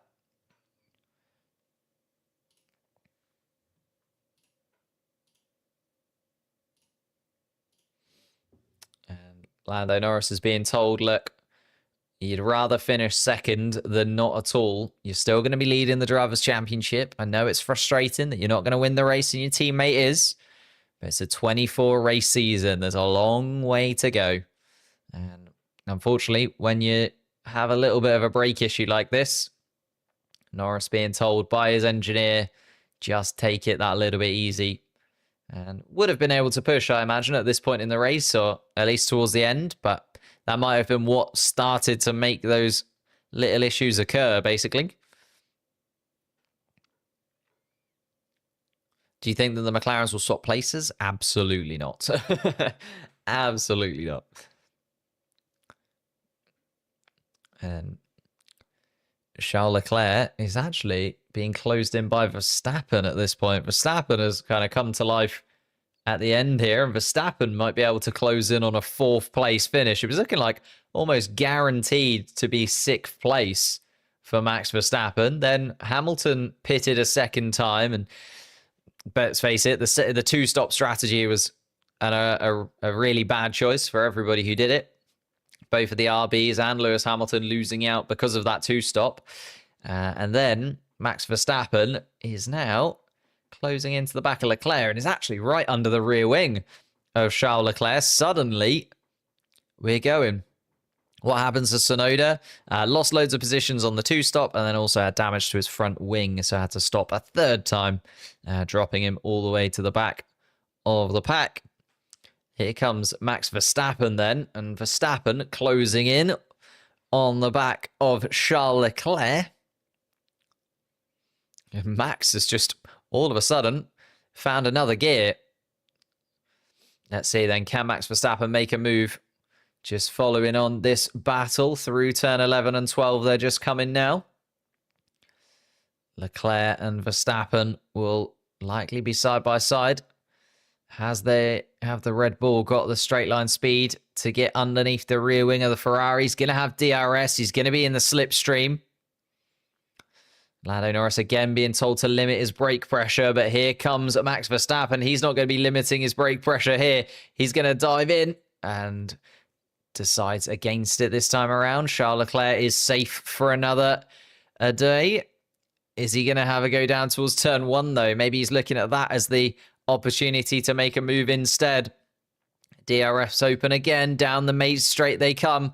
Max Verstappen, our current world champion, the number 1 on the car, trying to get to number 4 on the track. Gonna go round the outside of Charles Leclerc. Max Verstappen all the way through. Leclerc tries to cover it off, gets up the inside of turn 3, but Verstappen's gonna come back around the outside, hang it all the way around to the end of turn 3, and Verstappen perfectly executes an overtake. And Charles Leclerc then, that was a real sort of battle of you go this way, I'll go that way. Both of them trying to cover off what the other driver was thinking of doing. Verstappen, though, just had that extra little bit of grip to go all the way around the outside of 3 and then 4 and got that move done. Leclerc then down to 5th place and Verstappen back up into 4th, where he started today. So kind of done 56 laps and not a lot has happened in the top 6. Norris has been able to make up a position, but then hasn't really had to do much since then. Verstappen now back up to where he started. Leclerc and Hamilton have swapped places.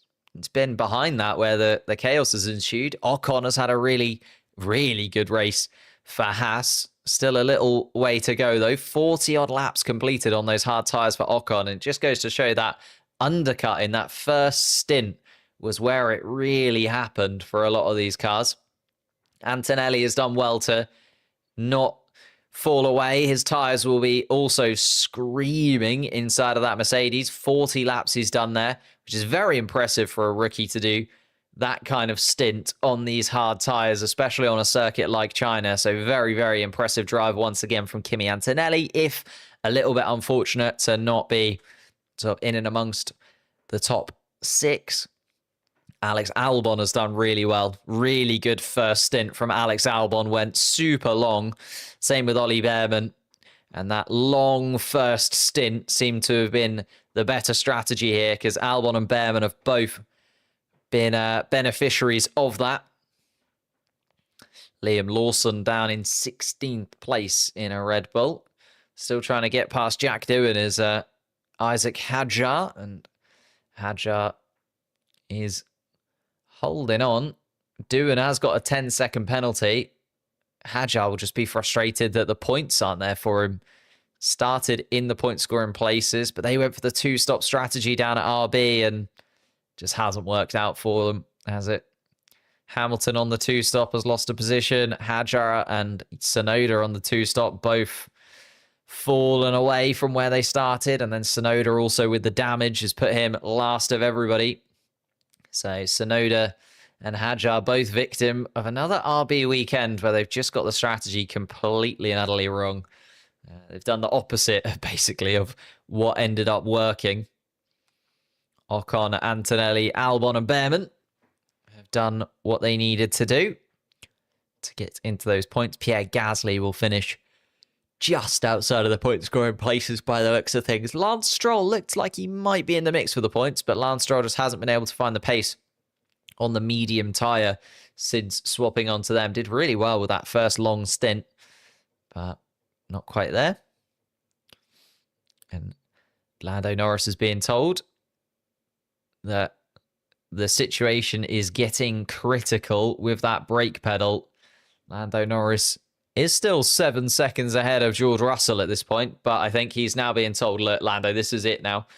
If you keep pushing it too hard, it will just eventually snap underneath you. The pedals go all the way to the floor, super long. And if Norris's brakes do fail, a second place becoming a DNF would be an absolute disaster. Here we are then. Isaac Hadjar still looking at the back of Jack Doohan's rear wing. Still going for it. You can't give it to Isaac Hadjar. Not giving up on trying to take that position out on track. But Jack Doohan with a 10-second penalty behind him. So Verstappen up into 4th place then. Now guaranteed as Leclerc has fallen 5 seconds away. Hamilton 4 seconds adrift of his teammate. So Hamilton, even with the second stop, hasn't been able to get anywhere close to the guys in front of him. But Piastri, it's been a very comfortable and a very considered Grand Prix from Oscar. Down to turn 6, just coming through the first sector is Piastri. We haven't really seen too much of him, but he's going to do it. He's going to turn his first pole position in Formula 1 into another victory in Formula 1 is Oscar today. Lando Norris taking it very easy in this final lap. Is losing a lot of pace, though, is Lando Norris. Needs to be careful that George doesn't catch up to the back of him.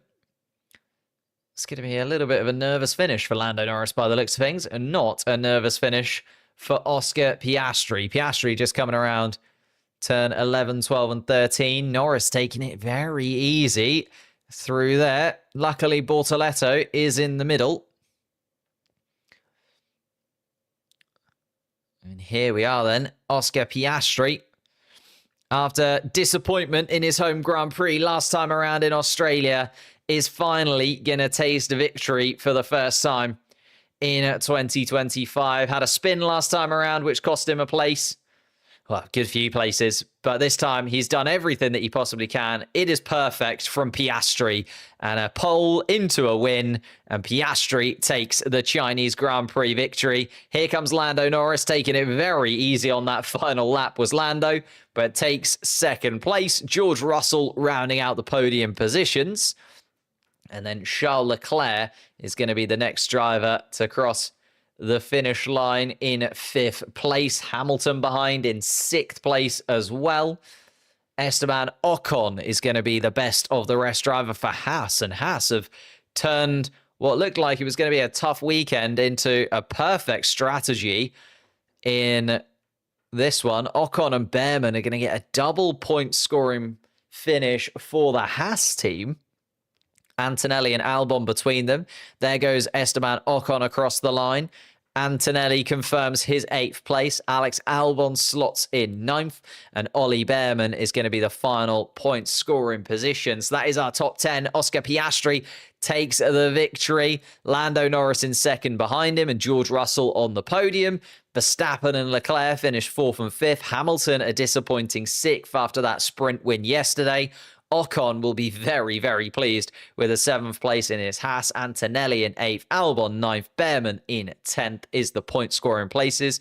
The rest of the cars to finish, Gasly in 11th, Lance Stroll 12th, Carlos Sainz 13th, Isaac Hadjar promoted to 14th place after Jack Doohan's 10-second time penalty. Doohan will finish in 15th. Liam Lawson only 16th place for him in that Red Bull. Bortoletto and Hulkenberg had an absolute nightmare, let's be honest, inside of the Stake Sauber team cars. They were 17th and 18th. And then finally, Yuki Tsunoda at the back of the pack in 19th after that front wing failure. Fernando Alonso, the only DNF from the Grand Prix after a brake failure towards the beginning of the race. Thank you guys so much for watching. Appreciate it. If you could hit the like button on your way out, subscribe to the channel if you're new. Maybe click the link in the description. Watch one of the videos. That'd be absolutely amazing. 2,000 people here. Could maybe get 2,000 views on one of those videos. We just click that link. Chucking it your way. We will be back for the watch-alongs, of course, in a couple of weeks' time.